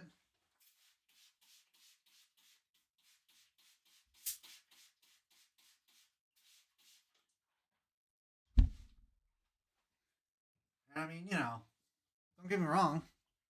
It'd be nice to have a Cab King or something like that. But in all honesty, if I was given the option, I'd take the Poly. Especially because I could do whatever I wanted to with it. I could switch it up, extend it, blah, blah, blah. Cab King, once it's there, it's that. That's all you get. And you're just going to replace the wheels on it. So, yeah, look at this thing. I like this little spot right there. But other than that, the color's coming along real nice. You can kind of see in this little darker section. It's getting there. So, yeah, we're going to bump up over to this 3000.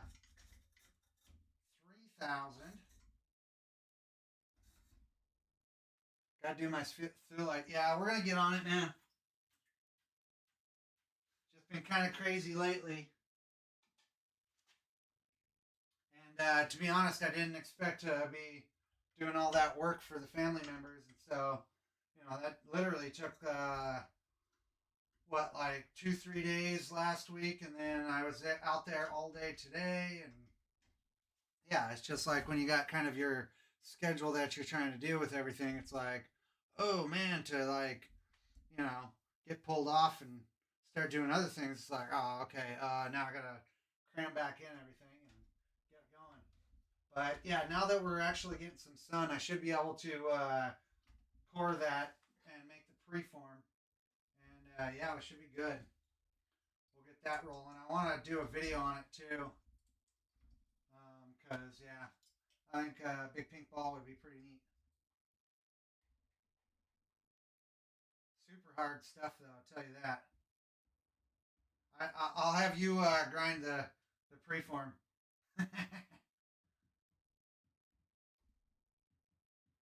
Hey, Reptiles. How you doing tonight? Thanks for joining. Appreciate you being here. Hope you've had a nice week.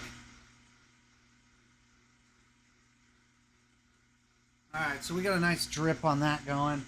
Looks like our cups are not entirely spinning the right direction, but you see that our rotation is on point for the most part. So what's going to happen here is I'm actually going to set this timer, and then we're going to turn it off, turn it back on, switch up our rotation, and we'll probably do that a couple times because this is our transition grit right here, going from because technically I don't think 1000 is actually a polish stage. I think that's still considered a pre-polish.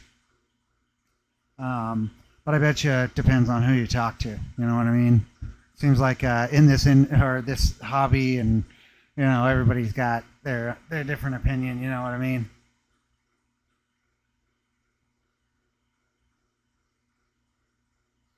Oh, hey, EDCCGF. Thanks for joining tonight. Hope you've had a nice week. Appreciate you being here. It's different about the Highland Park machines that will allow you to do more than... yes. So right now, these machines are pretty decent. Right? So the machine we're running right now, doing our polishing, number one is inconsistent, right? And so if you look at the heads, the direction they're spinning, that's not supposed to be like that. They're all supposed to be spinning one direction. And the motor here is going about I think it's about 100 RPM. The Highland Park machine goes at about 300 RPM. And it's also geared down. These motors, you'll notice if I put a little too much pressure on them, the motors will go clack, clack, clack, clack, clack, and they won't actually start. It's because they're underpowered. And so the benefit to the Highland Park machine is just, it's top tier, right? It's like we're literally playing a home game right now, and the Highland Park machine is professionals. You can take, right now I run my stages, depending on, kind of what I got going on, what kind of material I'm running. I'll run my stage for, well, anywhere from about 15 to 30 minutes, to be honest. And I'm not even working with super hard material. The Highland Park machine, you can run it each stage for maybe like 5 minutes. It's just like, just rips through stuff. And so, like, if you're really wanting to get the good stuff, Highland Park, their sphere machine's the way to go. In fact, I don't think there's anything better than that. The other nice part about the HP machine is the cups. So I use the Highland Park cups for my grinding, right? To do my shaping over here in this guy machine. I also have some 2 1/4 inch cups and some 3 1/2 inch cups. So I've got a pretty decent range. But the thing is like, have you ever seen a sphere that has a cavity in it, right? Say it has like a vug. You got like a nice agate that's got like, a nice cavity in there, and it's got all the druzy quartz in there. You're never going to be able to sphere it up in this machine. It's never going to happen. Because what will happen is the little segments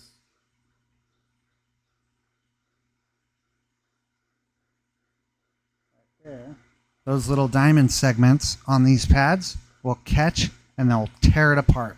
And so that's where the Highland Park cups come in. That's where it's like I say, it's the big leagues.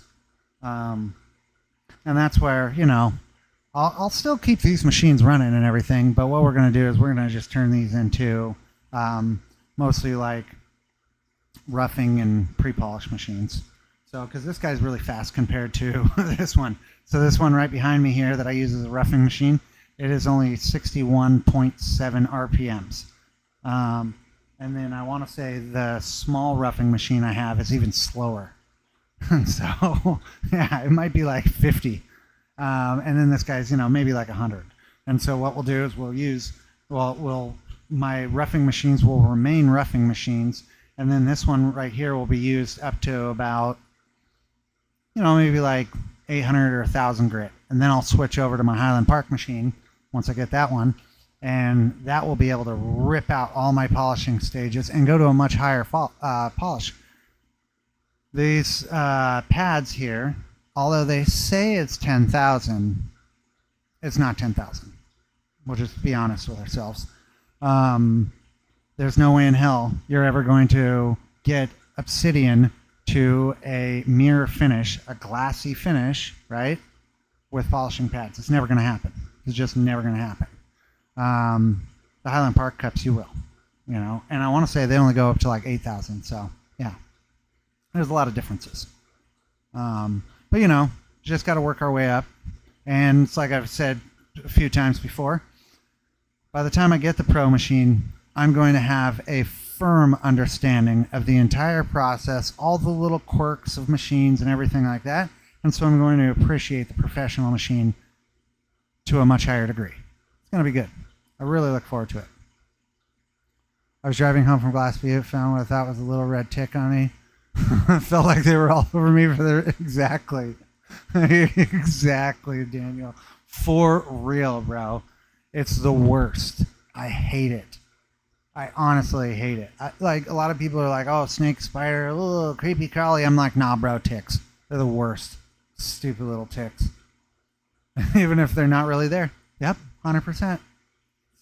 Hey, Casey, good to see you tonight. Hope you've had a great week, man. Appreciate you joining tonight. Bumping down the grit. Yep, exactly, bro. Let's see here. Oh, what happened? What just happened? Has anyone ever tried flame spray and resurface hard wheels? I have not. No, can't say that I have. Yeah, great engineering on HP. I got to tell you. And that's another thing, too. So you see how I've had to adjust the machine and I got to like put everything back, right? The Highland Park machine, it's got a little foot pedal on there. So when I need to inspect the sphere or, just see what's going on, I turn the machine off, I press the little foot lever, all three motors go back simultaneously. I pick up the ball and go, oh yeah, maybe I'll let it go another minute or two, put it back in there, let go of the foot pedal, it's boom, right back to where it was. And it's just like, oh man, you guys were actually thinking when you designed this thing, weren't you? I mean, it's just beefy. Plus, the machine weighs like 500 pounds almost, right? I think it's like 460 or something like that. It's a beast, right? And so, like, it's just going to be solid. Everything is like, what's the word there? It's like stiff. You know what I mean? Everything is firm. Everything is going to be, it's rigid. That's the word I'm looking for. Everything is rigid. You know what I mean? And that's one of the problems I have with this machine.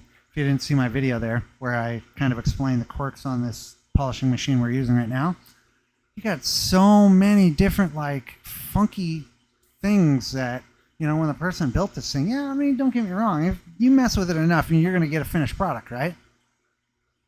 But geez, figuring out what you need to mess with. And then, you come to find out it's like, you're messing with it, and it's like, okay, everything's been going good. Oh, yeah, this is all right. And then all of a sudden, for some reason, it just won't work.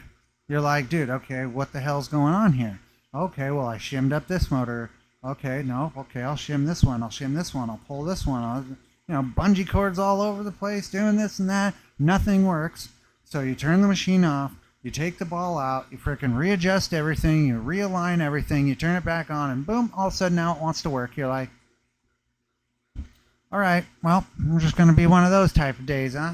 So, yeah, and believe me, I've done it quite a few times to where you're just like, I don't know why it's doing this, but, yeah, so that's one of the things is consistency. And so the more time you're fiddling about with it, well, that's time that you're losing. Let's see. Oh my God, dude. 13 ticks on you there, Oregon Territory. Gross, bro. Gross. Oh, I wouldn't have been able to sleep that night. I would have been like, no, they're on me. I would have had like shaved my whole body, dude. Freaking weird me out, man. I tell you. Just look one up. It's exactly what I'm looking for. Tell you, buddy. Tell you. It's the bee's knees, man. Has anyone ever tried to flame spray? Yep. No. Let's see. What do we got here? Where did it just go? Why is it? The Highland Park machine make it where you have to use their cups? No, you can use. Well, yes, primarily you're using their cups, but you could get like adapters and stuff like that that would allow you to use, polishing pad cups if you wanted to. But for the most part, if you've got the budget to buy their cups, it's just better to use their cups. Now, I have talked with some people in the sphere making community, and they're saying you want both, in all honesty. And so, yeah, eventually that's where we're going to be heading, Can you please turn it off 10 seconds, then back on? Actually, yeah, I can right now.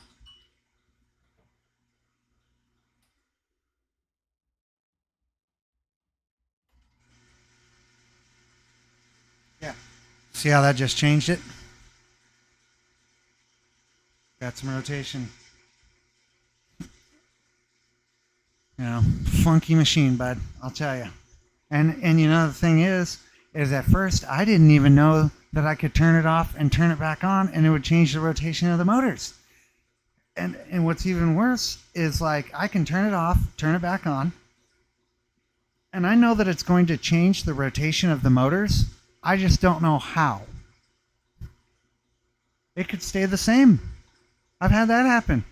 So I turn it off, turn it back on, thinking it's going to change something. Nope, it's the same. Okay, well, turn it back off, turn it back on. Okay, how does that work? If the cups from HP are the consumable, how long do you expect them before needing to be replaced? Oh, bro. Well, put it this way.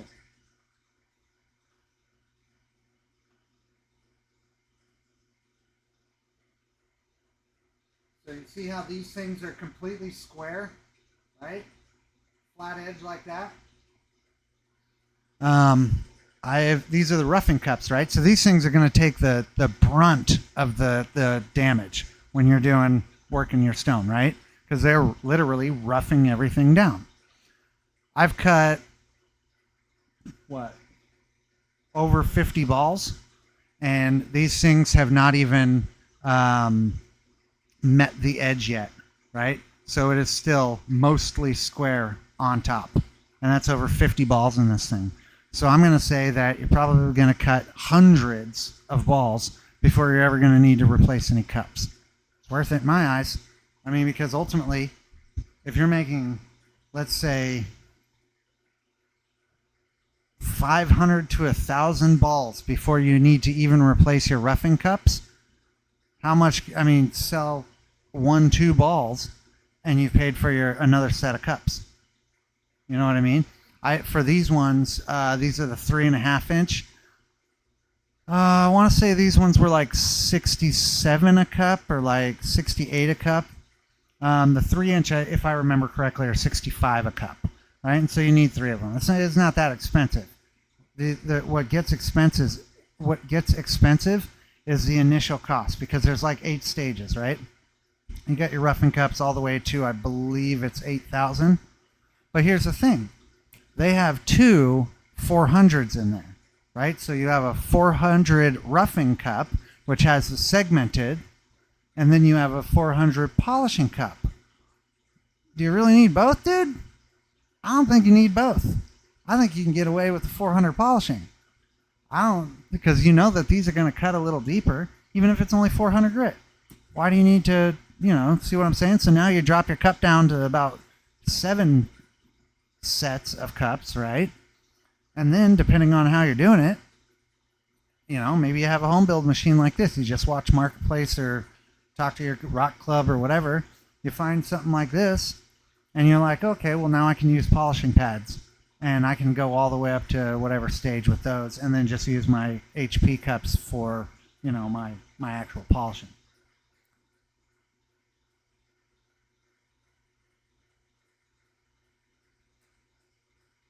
Oh yeah, buddy. I'm telling you, EDCC, I reached out to Highland Park, 2 or 3 days ago, and asked if they would give me a little bit of a deal on one. So hopefully they'll get back to me this week and be like, you know what, we like your videos and stuff, and you seem to really like us, so let's work something out, Because I'll tell you, as soon as I get that machine, we're going bananas. We're going straight bananas. We're going to be freaking making so many goddamn balls, it's going to be crazy. I mean, I'm already making tons of these things. I got balls everywhere, man, I'll tell you. Poor Rockhound, man. I keep coming over. Hey, man, I got some more balls for you. Hey, bud, put these on the website. Hey, got some more. You want to put these ones up? Placement would depend on the material you're running, exactly. And that's another thing, is I'm running mostly softer material. So 5 to a 6, it's really not that bad. Oh, and by the way, it also is kind of about how much you're doing on your prep work, right? So if you prep out your sphere or your preform a lot better and it's more round, right? Well, when you put it into the roughing machine, it's going to wear these cups out slower. It's not going to chew them up as bad. Now, if you go and put it in there and it's all looking like a square, that thing's going to shake all over the place and it's going to be beating the shit out of these cups and the motors and all kinds of stuff. So, yeah, there's a few variables in there, but for the most part, yeah, you're going to get a lot of run time on them. I'm talking a lot.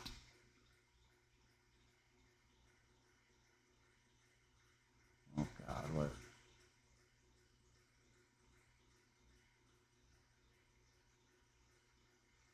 Oh, how did that happen?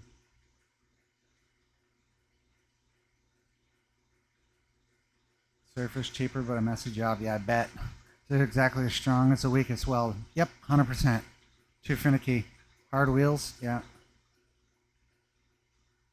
My wife wanted to light me on fire. Yeah, I bet she did, bro. It's gnarly. Oh, hey, Duke. Thanks for joining tonight, buddy. Appreciate you being here. Hope your week has been well. Do you have a local shop you sell these? I don't, but we do sell them on rockhound.com. And then I will also be over at the expo the 13th, 14th, and 15th for our annual gem show. It will be really hard to miss me, let's just say that. So yeah, if you want, check out rockhound.com. And there's I've got a bunch of them over there right now.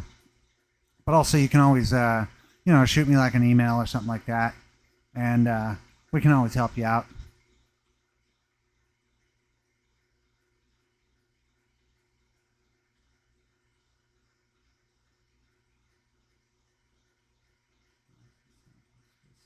Okay, metal reviews.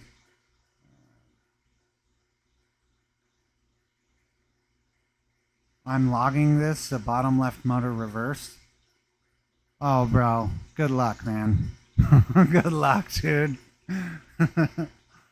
So, yeah, I'm not sure if there's any true rhyme or reason to it, because you also got to remember if there's a little bit too much pressure on one of them, that could influence the spin. We need to get some sold so I can buy more. Exactly, bro. Yeah, dude, I'm making them as fast as I can, man.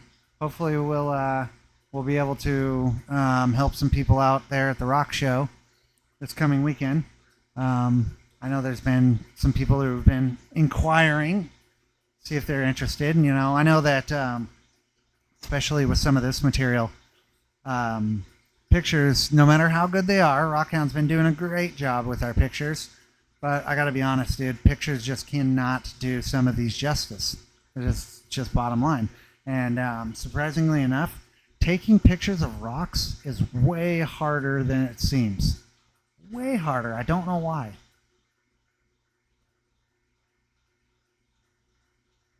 Oh yeah, no problem, man. Heard all sphere machines are generally built to reverse when they're turned on and off.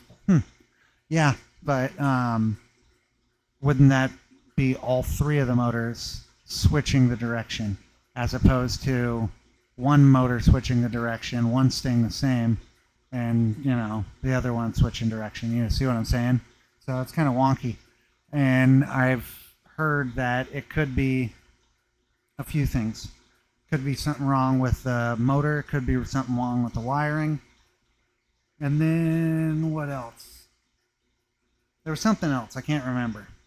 But yeah, I was doing a little bit of reading on it. And yeah, in general, it's like, well, is it worth the fix kind of thing? Because ultimately, the money that I would spend to fix it, potentially I'd need new motors, right? That kind of goes back to, well, if I spend money on that, it's okay if I'm using it for the pre-polish stages, right? The 1, 2, 3, 5, 8, even up to 1,000, right? Because it really doesn't matter. And so if I had the HP machine, I don't need to put another dime into this. But, if it's going to be a while, then yeah, might need to put the money into it and limp by until I can, Pedal switching go either way. If you hand crank, quarter crank direction, they should all flow the same. Yeah. Might have to give that a shot. But, yeah, it's hard to say with this thing, Hey, Manitoba rocks. Nice, dude. Loving that. Good to see you, buddy. Hope you've had a great week. Appreciate you joining tonight, man. Can't stick around, just dropping the show and support for the road. Appreciate it, buddy. Definitely appreciate it. To reflective surface, taking photos with the aquarium glass. Yeah, more light, fill the whole room to not get glare. Yeah. Yeah, we need to have absolute, the light of Gondor blasting down on our rocks. For sure, bro. Which expo? So the Jackson County Expo. For the last, I think 75 years or 74 years or something like that, we've had a big rock show there. And this year it's going to be even bigger and awesomer. And it's the 13th, 14th, 15th of this month. So next weekend? Next Friday, Saturday, Sunday. And yeah, we're going to be there all weekend long, buddy. It's going to be great. That's in Central Point, down here in Southern Oregon. Serves perfect the way it is, doesn't it? Yeah, exactly. It works, man. Expo in Central Point, yeah, buddy. Gotta love it. I love this rock show, man. I go every year. In fact, I wish we had it more often, to be 100% honest. So yeah, since our rotation, the sphere rotation is really good right now, and we're in the 3,000, I'm actually gonna let this kind of go. Because it's like the old saying, if it ain't broke, don't fix it, right? And if you're noticing, we are actually getting some random rotation, which is a struggle with this machine. So have you noticed that sometimes it's like, let's see, it's spinning that way, but then all of a sudden the ball will start spinning up. That's exactly what it needs to do. That's exactly what it needs to do. But sometimes it doesn't always want to do that. In fact, most of the time it doesn't want to do that. Which is funky because, like my little roughing machine there, freaking does it every time I turn that thing on. It's great.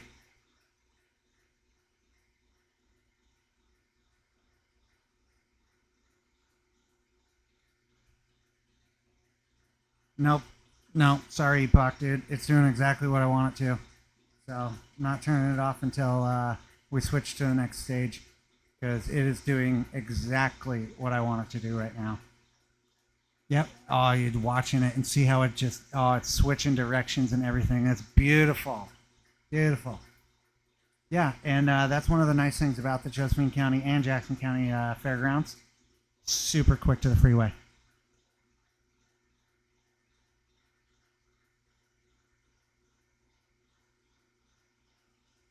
Damn, 40%, bro. Ooh. Yeah, I mean, that's one of the nice things about working directly with the artists and stuff like that. Miners. Just gotta get it at price, dude.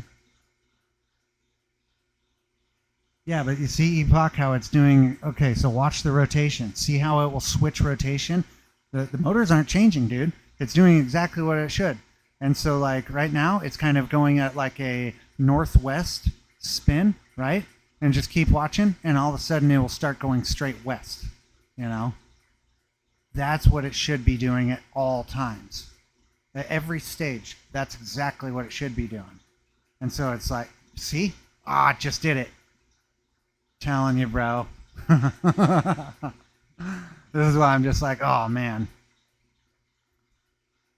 Yeah, I'm pretty sure they. Oh, I know they have at least one, but yeah, I want to say they have two of them.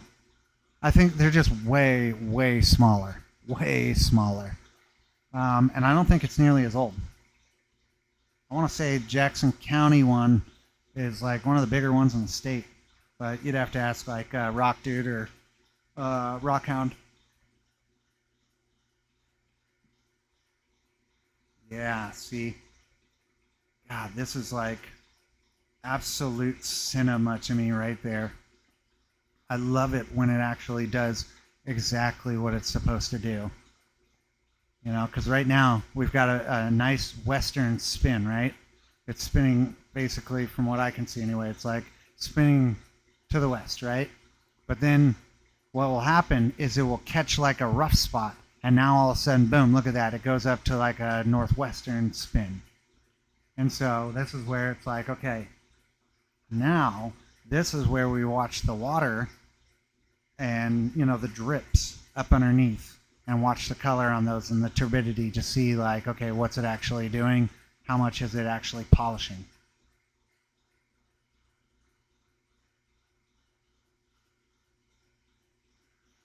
Yeah, I wonder if there's anybody around who remembers the first year of the rock show. Because, I mean, holy hell, they'd have to be like 90.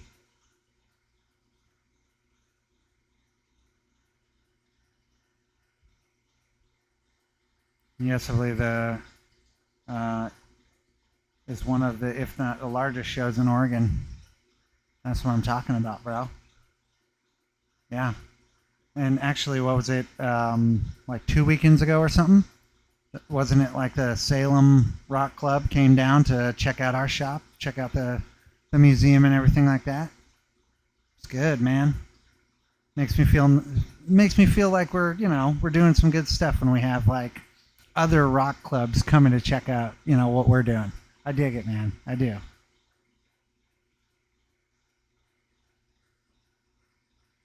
Mm. So yeah, I mean, usually I do go to that other gym show. This year, I don't know if I'll be around. I'm probably gonna actually be over at the mines, um, because yeah, we got a lot of work to do, buddy. We got a lot of digging to do. Got them big red sunstones just waiting, calling my name. A little bit, calling Epoch just a little bit too, but he's a lot further away, and so he can't hear them quite as well.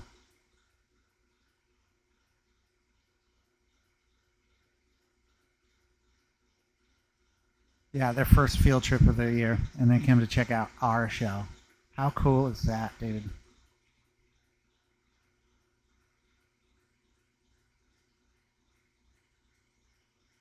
Is it as big as the Prineville show? That's a good question, actually.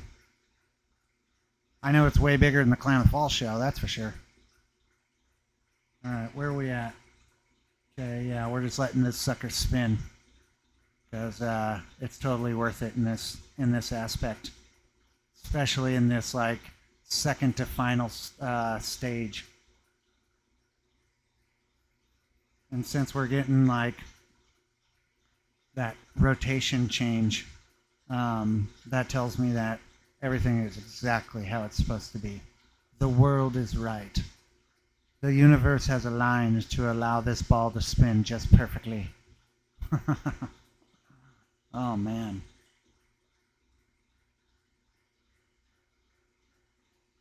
This is where I wish I had a little bit better camera. So, I mean, don't get me wrong, the webcam, it gets it done, you know. It ain't super pretty, but, you know, I've got to where the focus and everything like that's a little bit better.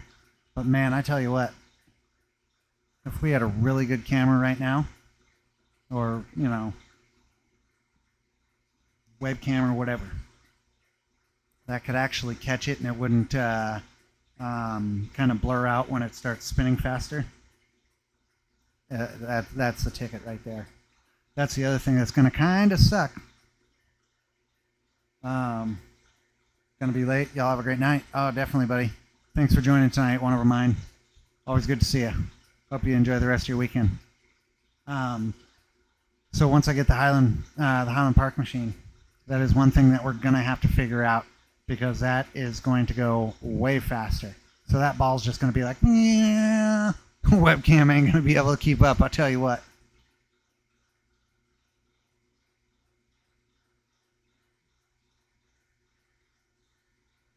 About 5 more minutes on this stage, and we're moving on to the final countdown. Boop, boop, boop, boop, boop, boop. Gonna be another awesome one, buddy. Yeah, exactly. Oh, by the way, Epoch. I was down at the museum the other day explaining to one of the employees of the rock museum there, because he was asking some questions about sphere making and whatnot. And he's like, he was calling them orbs too. I was like, oh man, look at that. Epoch would be so stoked right now with you. Everybody else I know calls them spheres, except Epoch.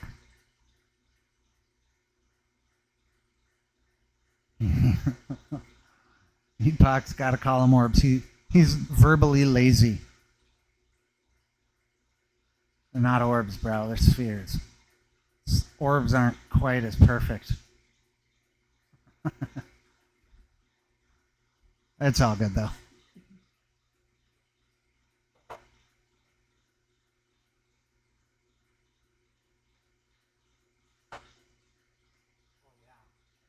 That's what I'm talking about. Yeah, and see, now I'm noticing what's happening is it will spin more randomly, instead of like spins a little bit this way for a while, or spins a little bit this way for a while, and then spins that way for a while, then spins this. Now it's going boom, boom, boom, boom, boom. That's good. That's real good. This is the part of the stream that kind of sucks, though, because now you can see my janky lighting up above.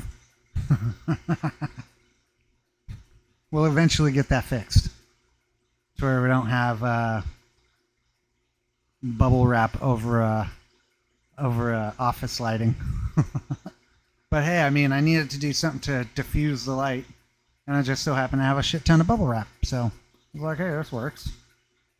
That's working actually pretty well. It doesn't get rid of the light, doesn't cast a bunch of shadows and stuff. And yeah, the only time you can really see it is when that ball gets to a perfect polish. You know, all glossy and great.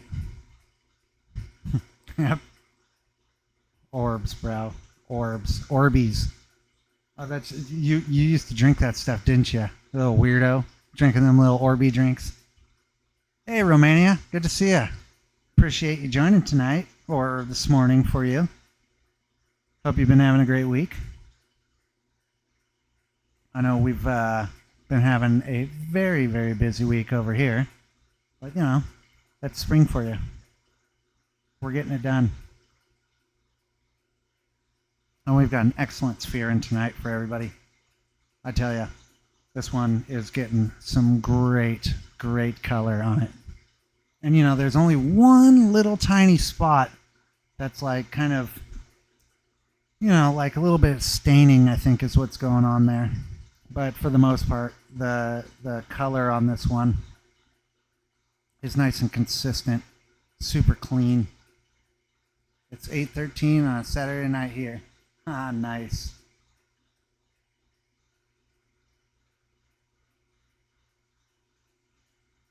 Yeah, I was going to say, I think for Romania, it is definitely early morning, probably Sunday, since that's over in what, Eastern Europe, I believe. Not really good on my geography for that area. But yeah, I've checked out some of the stuff Romania's done, and she's good. Looks like she's definitely into cutting the rocks up. That's for sure. And she's smart about it too. Wearing the respirator and everything. Got to be smart. You don't want to get that silicosis, man. I tell you what, stuff's nasty.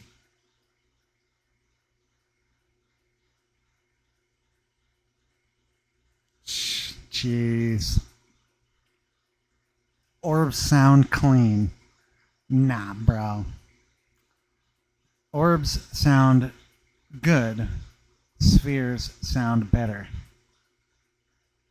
Hey, it's just the way it is, bro. That's alright. We'll let you do it. Lower Rogue River. Willamette. Oh, yeah, for sure. July's probably super nice, too, for that trip. Don't forget to set your clocks tonight. What is it, time skip? We're doing a little time skip tonight. Tell you what, that's one nice thing about having a cell phone. Automatically does that for me. The only problem is I'm going to have to probably turn my normal alarm clock off.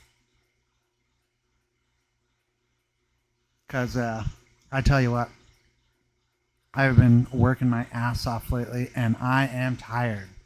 I think I might have to do a little sleeping in tomorrow. I think I've earned it this week. It's been pretty rough. But then again, I get up super early every morning, so probably end up waking up anyway. Stumbling out into the shop. Being like, all right, what are we working on? Oh yeah, I probably need to drill that through today. All right, I think we're about ready to swap out to our final grit. As much as I want to let this just spin forever, just as it is, I guess we're all good things come to an end. Now we're going to have to fight the last one.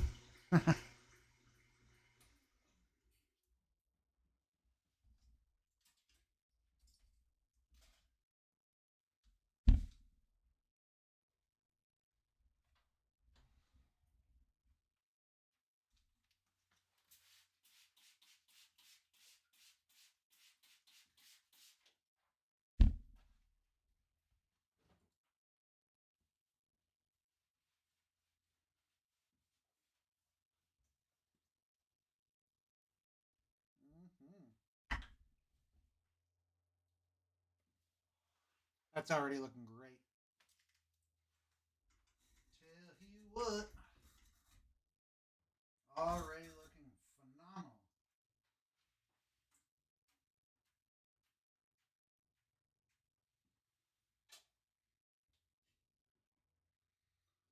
Alrighty, the 10,000. Hopefully we'll get real lucky and it will just spin like it just was.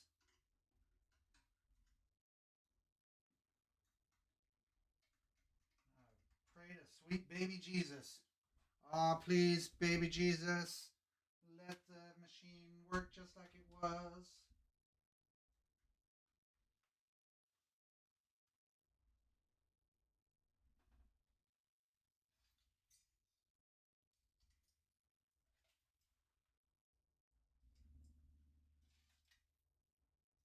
You can already see that thing's dry and it even looks, it's got a nice gloss on it right now. It's almost like when the machine's doing what it's supposed to do, product comes out a lot nicer, a lot quicker. Huh, imagine that, huh?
Feel like it's trying.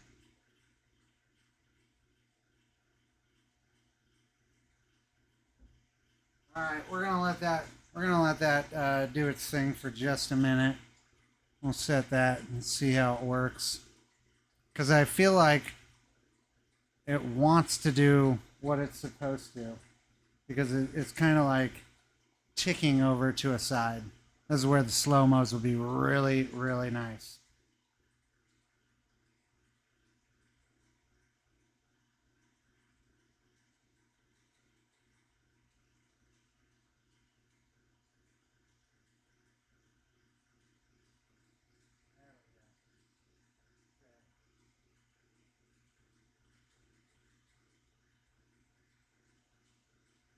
See, it looks like it's just going kind of straight though.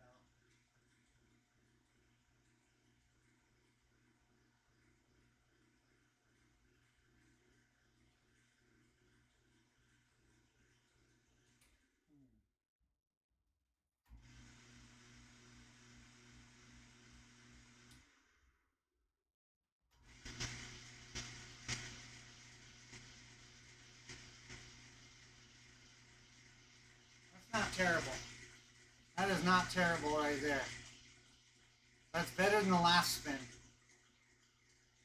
I think. Well, I mean, not the previous stage's spin, but I think that's actually going to be a good rotation compared to. But see how I have to on and off, on and off, on and off. Like, oh man. Sometimes it's just the way it is, though. Just gotta kind of battle with it and hope that you're the victor.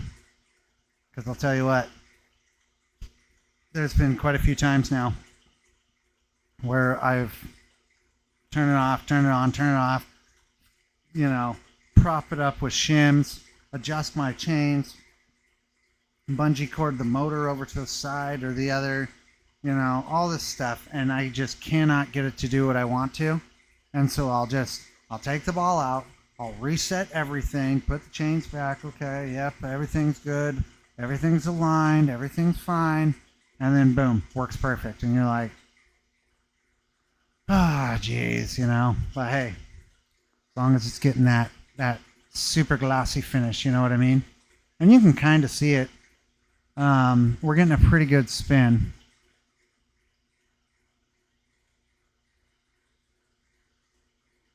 And, you know, and this is one of the nice parts about having like some kind of character to the ball, is that you can actually see like, okay, well, some of those white patches, you know, they're doing a certain angle. And then it will go solid green and then more of that whiter area and stuff. And so, yeah, this is literally where it's just like, all right, time to mess around with it. Fortunately, on our last stage, we let it go for quite a while. So for the most part, it's gonna be pretty good. We shouldn't have to struggle too much with this final stage, but yeah, I'm telling you, Casey, I cannot wait, buddy. I cannot wait. I am like straight up praying that I can get it sooner rather than later. Because like, oh man, I'm just all about this. I love making spheres. It is so freaking cool. It's just a blast, you know? I mean, don't get me wrong. Like, it's, you know, compared to a jet ski, okay, well, it might not be like, wee, you know what I mean? But I gotta tell you, man, it's just cool. It's cool as hell. And, you know, it's one of those things. Actually, I was talking about this with a buddy, or maybe it was Epoch. I can't remember. But the idea is like, rocks are extremely ubiquitous, right? I mean, for hell, we had a Stone Age. And it's like, okay, well, and ball. Ball is very, very ubiquitous in human culture, right? Whether it be soccer ball, baseball, whatever, frickin' ping pong, doesn't matter. Everybody very, very familiar with a ball.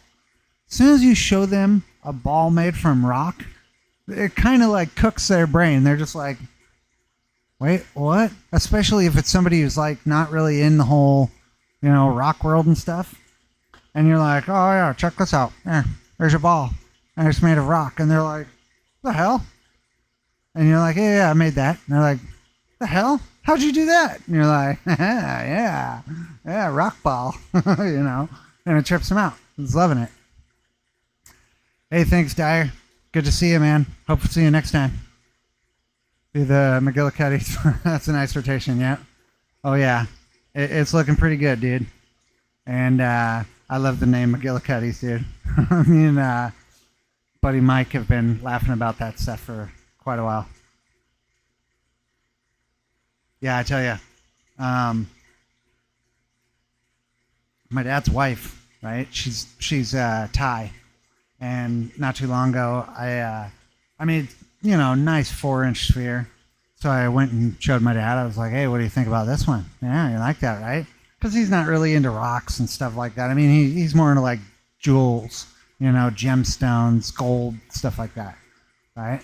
And I was like, "Yeah, but check out this sphere, Like, oh, that's actually pretty nice, dude." Kind of was inspecting it under some light, and he's like, "Yeah, show that to Newt." And so I went over and I was like, "Oh yeah, see, And she's like, "Yeah, okay, why are you showing me a ball?" And I was like, "Here, look at it." And I handed it to her, but like I didn't hand it to her. Kind of did one of these. And she's like, "Whoa, it's heavy." And I'm like, "Yeah, it's a rock." She's just like, "Whoa, no way." And I was like, "Yeah, that's what I do out in the shop all day."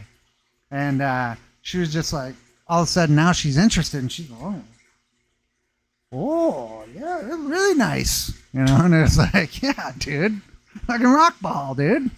It's hilarious. Yeah, ball bearings, dude. Big ancient ball bearings. Ancient alien ball bearings. Actually, yeah, and that's another thing you can kind of hear, or I don't know if you can hear it, but I think one of the bearings on the motors is going out, unfortunately. And so, I'm going to have to fix it before too long. But hopefully I can get the HP machine before. And then that way I can keep everything going. And then it's like, oh yeah, we'll swap out, the motors or what have you. And get down the line, Mm-hmm. Bro, New Jade's awesome. Or Applegate Jade, Antigerite, Bowenite, whatever you want to call it, I love it. I love this stuff. It's so cool. And the fact that it's in my backyard, just riddled with it, it's like one of those things. Because Oregon has tons of like agates and jaspers and petrified wood. And we've got, one of the best obsidian deposits in the world. Yeah, it's all cool and stuff. But there's just something about this green that just, the first time I got a really, really nice piece and was able to see, backlit, and it just had that just emerald green, I just fell in love. I was like, this stuff is so friggin' cool. And yeah, no joke, dude. I've been hunting for it ever since. And it was only once I got going with spheres was I able to start actually making a dent in my stash. And can't see it right now, but that little shelf back there, that's got all my top stuff in there that like can't be made into spheres. Eventually I'll probably do something. What I'd really like to do is,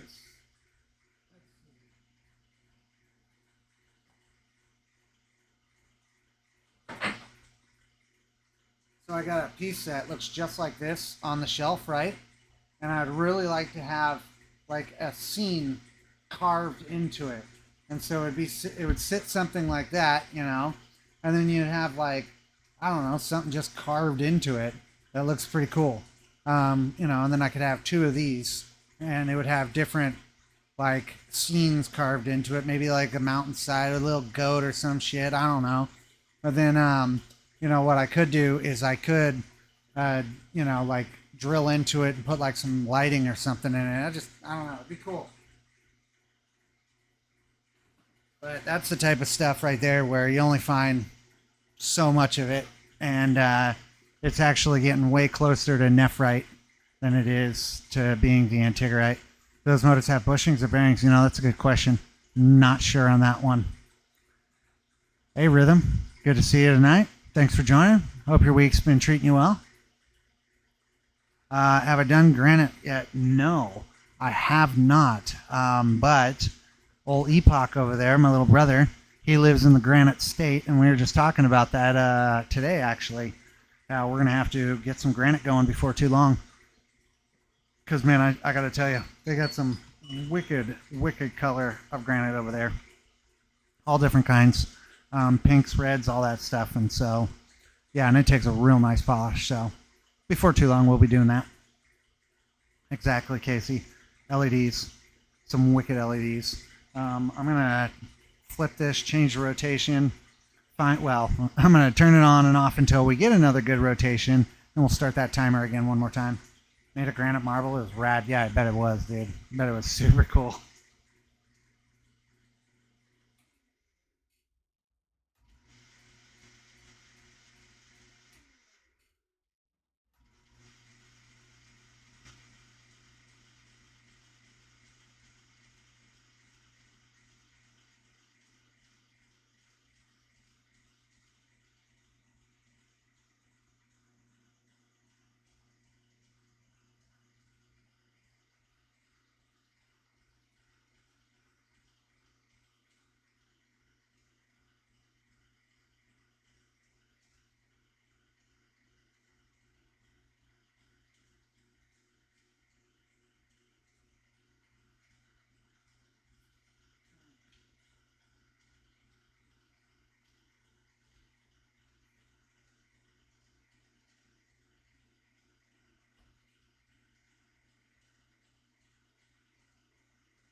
So, like, even though all the motors are spinning in the same direction, you see how right now we have like crazy,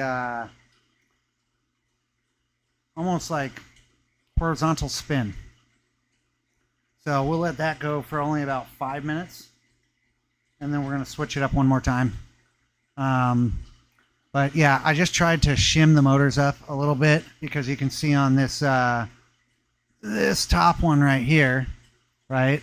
There is a little bit of gap. I tried to shim that up a little bit, didn't change the direction. And the other thing is I don't. So sometimes what I'll do is I'll pull the motors to one side or the other to try to get a better grip on it, let's say. But when we're in these polishing stages, what we really want to do is we want to be able to stop the ball. I've heard that from a few different people, and so really what that is we're having as little pressure as possible. So it's just kind of sliding over the top of it.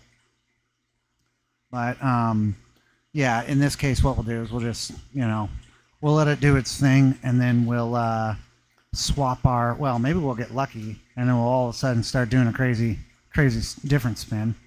But yeah, we'll just turn it off, turn it back on our last like 5 minutes or so, and see if we can get just one last direction on it to make sure it's doing exactly what we want, because I really want to make sure that this one has, everything covered, and we don't have like any kind of, those skid marks and stuff like that. Now we are going to be trying here. Oh man, if I can get to it, what I'm going to do is I'm going to take some dish soap, and I'm going to try, like Rock Dude was suggesting, we can get, you might try running the pads dry with some dish soap. I believe that's what he said. I'm going to double check with him, make sure that I'm correct on that. We're going to try that, see if that works with the skids. We're not going to do it tonight, but another time. And then I was also thinking that somebody recommended doing like car wash soap. And I was like, you know what? That's actually a really interesting idea, because car wash soap is supposed to leave behind a real nice shine, on your vehicle. And so I thought, hey, maybe that might work too.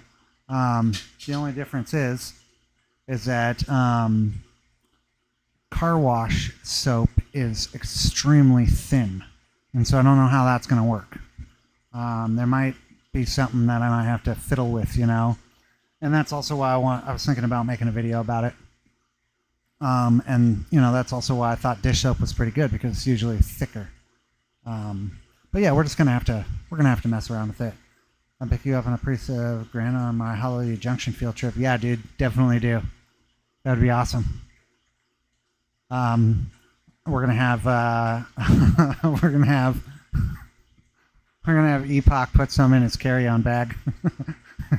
He's gonna really trip with TSA this time. Last time when he was flying back out to New Hampshire, he had a bunch of sunstones with him, and they thought it was drugs because they had no idea what the hell it was.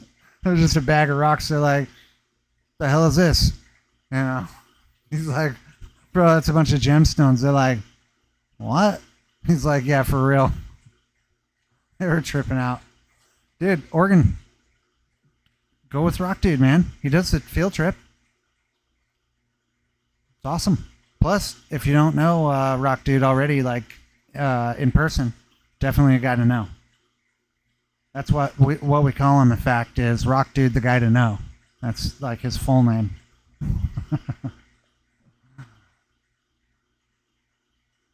Carnuba, yeah, buddy. Exactly. Smart. Yeah, car wash soap has Carnuba wax in it. Exactly. Might work, right? Flat rate box. Make your mailman hate you. Oh, dude. My mailman already hates me because of that stuff. I had to move from my old apartment because of that. I sent so many goddamn boxes of rocks. It's actually funny. I would go and, because I'm really, really bad at sending rocks or like shipping anything, just in future reference. This is a big reason why I like working with Rockhound so much. Not just because we're friends, but also because like I am absolutely terrible. Debbie, she's been in stream a few times, and I'm sure some of you guys are familiar. She's got a rock channel too.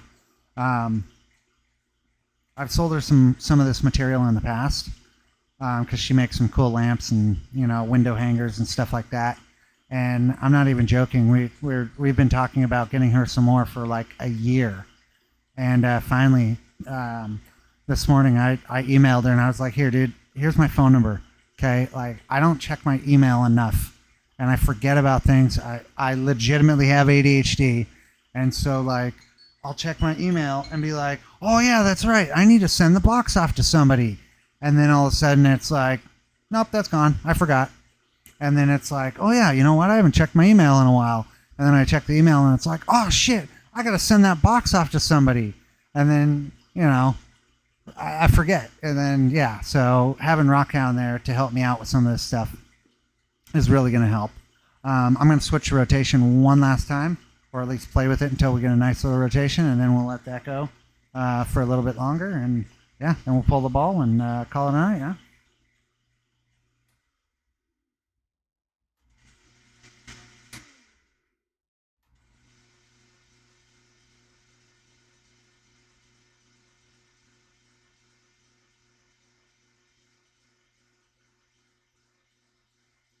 It'll be okay. That's all right.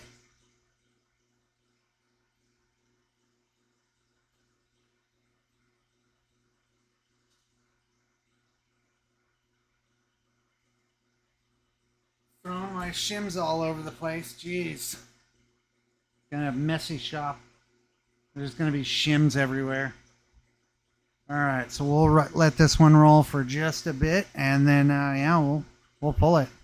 Oh yeah, so Daniel, what I used to do though is I would wait until I had like a few people, like a list of people that I was going to send boxes to, and I'm still kind of doing this right now because there's some YouTubers and stuff that I like sending stuff to. Whenever I come across a random channel and knife makers or what have you, right? And I'd bring down to the post office there in Medford like 5-6 boxes just chock full of rock. Have a dolly that I'm coming in with, and then it's like, okay, it's my turn to come up to the counter, and it's like, okay, yep, here you go, here you go, and he's like, are these rocks? And I'm like, yeah, how'd you know, man?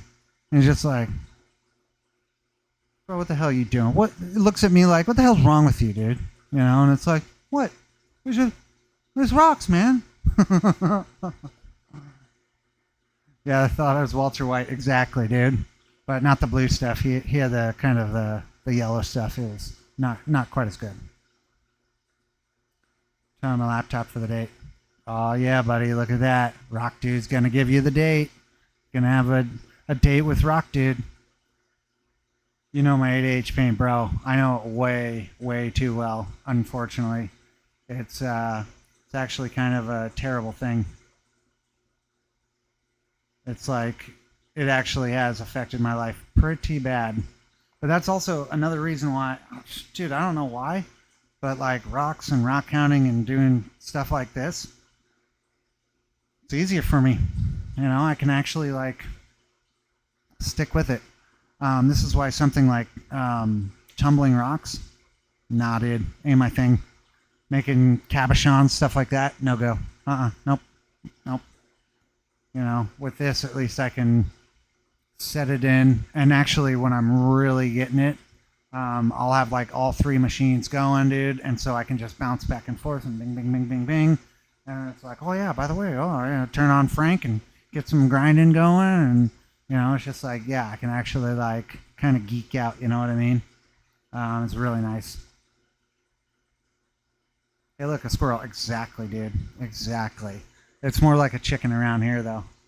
And it's more like, goddamn chicken, get off of the frickin' front porch. You poop on the porch again, I'm going to kick your ass. Stinking ass chicken. Tell you what, man.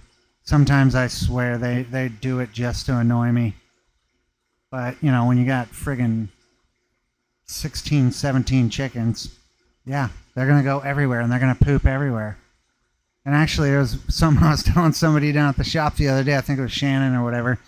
And it's like, you know, you'll see these people on like, you know, Instagram or Facebook, and they're like, men only want these certain things, you know. And it's like the acre and the nice green grass and everything. You got their kids playing and the wife and everything like that. You got some chickens in the yard.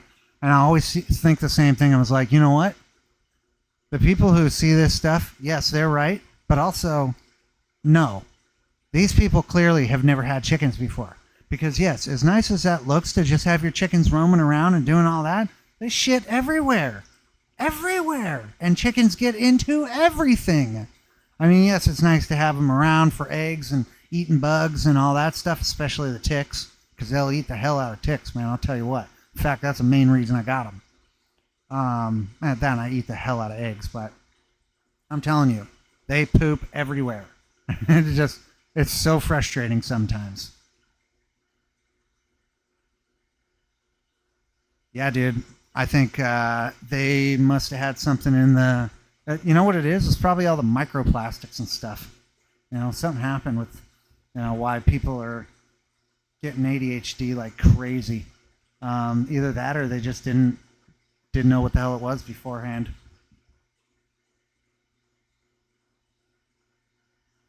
The hunter-gatherer curse. Good call. Might be a stage into the new evolution for sure.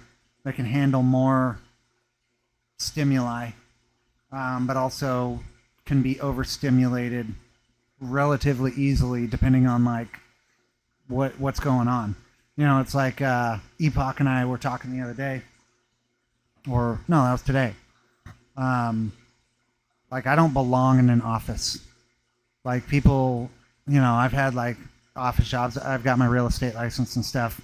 And, like, I don't go into the office because it's like, people are like, oh, are you here to fix a light? Oh, are you the janitor? And it's like, no. And they're like, well, what are you doing here? I'm like, what are you doing here? You know, but it's just they can see it all over me. They're like, you don't belong in here, do you? And it's like, nope. And I sure the hell don't belong in a cubicle either.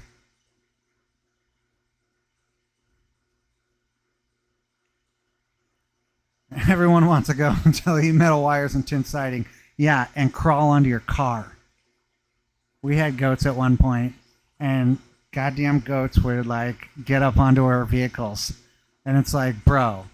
And they're just like, what? Stupid ass goat.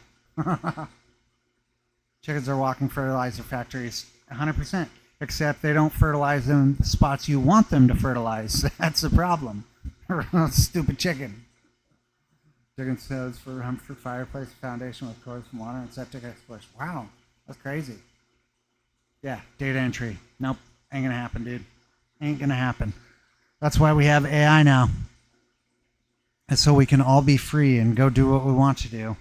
Like look for rocks and make balls from rocks. You know, all the cool stuff. The niceness from the remnants of drills and some stuck into the ground still. Yeah, man. That would be cool. That would be cool, buddy. I tell you what.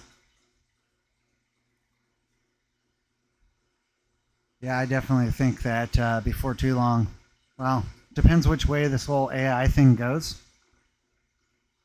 Hopefully it doesn't go the Terminator way or, the tech oppressors. But I think it would be real cool to have like essentially like a Wall-E bot, like in the movie Wall-E, where you just kind of program it to do something and it can go out and scan for hours and hours and hours and find new deposits and stuff like that. It'd be really neat. Or like have like basically a one in all machine type thing where it's like, oh, it can do CNC and all that, and you just like, okay, hey, kind of like with like ChatGPT or something, you're like, hey, so I got this rock and I want to make a sphere out of it, and here's some of the tooling attachments that I'm attaching some of those, and it's just like, okay, cool, beep beep beep beep beep beep beep, and does its thing. You're just like, all right, cool, right on. That'd be pretty awesome, but I don't know, might be wishful thinking, Got a few videos of deck clearance spots. Oh yeah, AI bar and serves is what they want first. Yep, 100%. And fast food workers and truck drivers and data entry specialists and everything. It's all gonna come down real soon, bud. In fact, I bet you within the next 10 years, we're gonna see colossal unemployment. Like, they've talked about universal basic income and stuff like that. I don't think that's ever going to happen, to be honest. I think they're going to be like, screw you. We don't need you. And that's the unfortunate part. And I think we're going to have to do, and we're already seeing this kind of stuff, right? This is why everybody and their mom works for DoorDash or Uber Eats or Uber or whatever, is because the utter collapse of the working class. And I think that it's just going to get worse, to be honest. And that's why I think that one of the best things you can do in life is not chase money and instead do what you want to do. I'm not a rich man by any means, but I'll tell you what, I've got a very rare opportunity that most people never even get to, think about, let alone chase, right? And that's, I get to do what I want to do with people I like. Me and my brother are going to go out mining for gemstones, and we're going to make spheres, and we're going to, make suiseki or wine racks or whatever the hell. We're just going to make it work, And I think that there's a lot of people out there who don't really get to do what they want to do, let alone with people they want to do it with, or people that they like or enjoy spending time with. And, so I think that it'll be really good. We think out of the box. Yeah, exactly. Don't belong in a crowded building. No, absolutely not. It's not natural. You know what I mean? I belong in a forest, not a cubicle. They're too greedy for universal unemployment compensation. Exactly. Way too greedy. Why would I give you money? Why would I give you guys free money when I can just give you another pandemic? People were made to dig rocks and collect gold and gemstones according to Sumerian texts. Exactly. 100%. It's like they say, the oldest profession in human history, contrary to what a lot of people think, prostitution is not the oldest profession in history. Turning big rocks into little rocks is the oldest profession in history. We've been doing it forever. Forever. We had a Stone Age. That's where the whole thing began. We were taking big rocks and turning them into little rocks that had various purposes, action people. 100% Romania. You know it. You know it, dude. It's all about the money. Exactly. Well, they make you think it's all about the money. But I'll tell you what, that's where a lot of people are wrong. And that's where I think that, I think I've got to figure it out, to be honest. I don't think it's all about money. I don't think we need as much as everybody thinks we need. You know what I mean? Like, we don't need the next smartphone. We don't need the next this or that, I think we, historically, especially Americans, we got by, with, what we had and only needed what we needed. And it was only until the Industrial Revolution and then the consumerism and stuff like that that we've evolved into thinking that we need all this. You don't need 10 streaming services, dude. You don't need any of that. You know what you need? A dozen friends and a whole lot of woods. That's what you need. Good food, good sleep, good exercise. That's all you really need. Everything else is secondary, And so this is where I think a lot of people, they think they need things that they don't need. You know what I mean? But, maybe they'll find out in the end. Because I think that, yeah, there is something after this world. And what it is, I don't know. I've got an idea, but I tell you what, I think that there's going to be, it's kind of like they say, karma. If you didn't figure it out this time, you're going to go back and you're going to do it again until you do figure it out. All right, I think we're ready on this one. Oh, look at that. Look at them little speckles in there.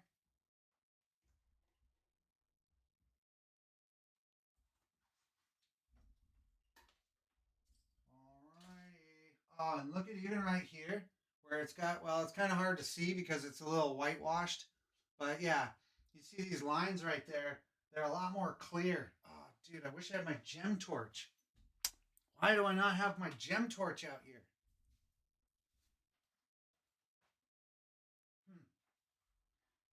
I need to start bringing that out here. Let's see. Oh, yeah, look at that. You can actually start seeing more of what I was saying to where it's like stitches. You know what I mean? And then you got all those little speckles in there, little inclusion dots. Ooh-wee. Yeah, and then there's that one little spot right there where you get that kind of yellow staining. But that's it. It's just one little line. That's all right. We can deal with that. Oh, wait. Oh, never mind. Little dot right there. Boo. So picky, huh? But yeah, look at those little tiny inclusions. Woo. And I have it.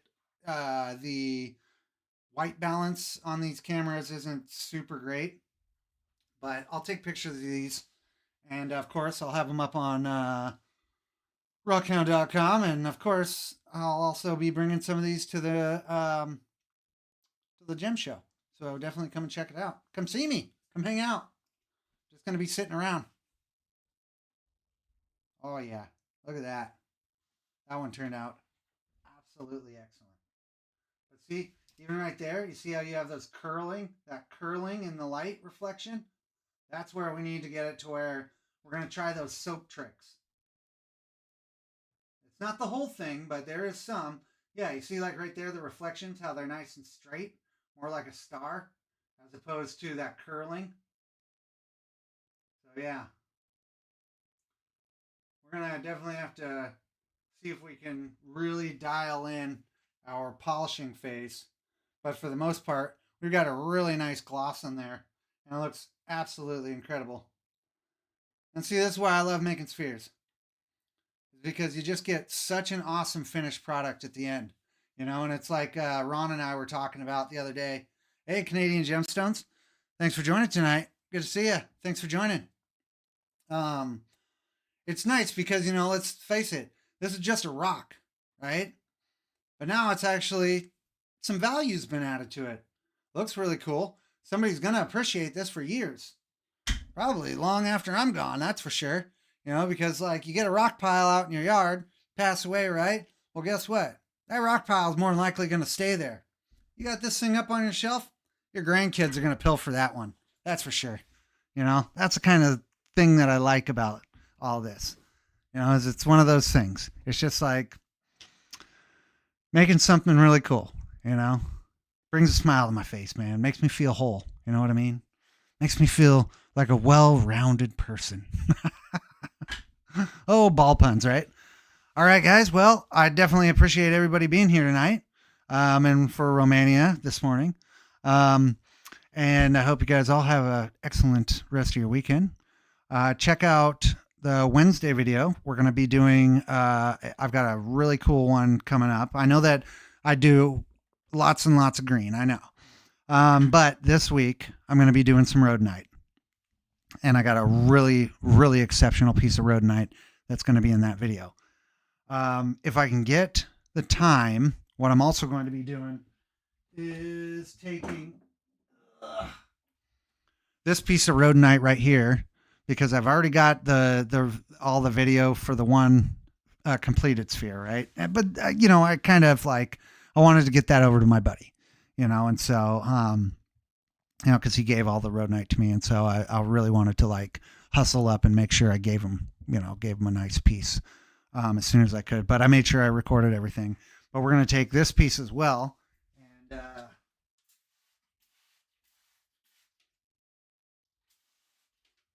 you can see, actually, we'll try on this camera.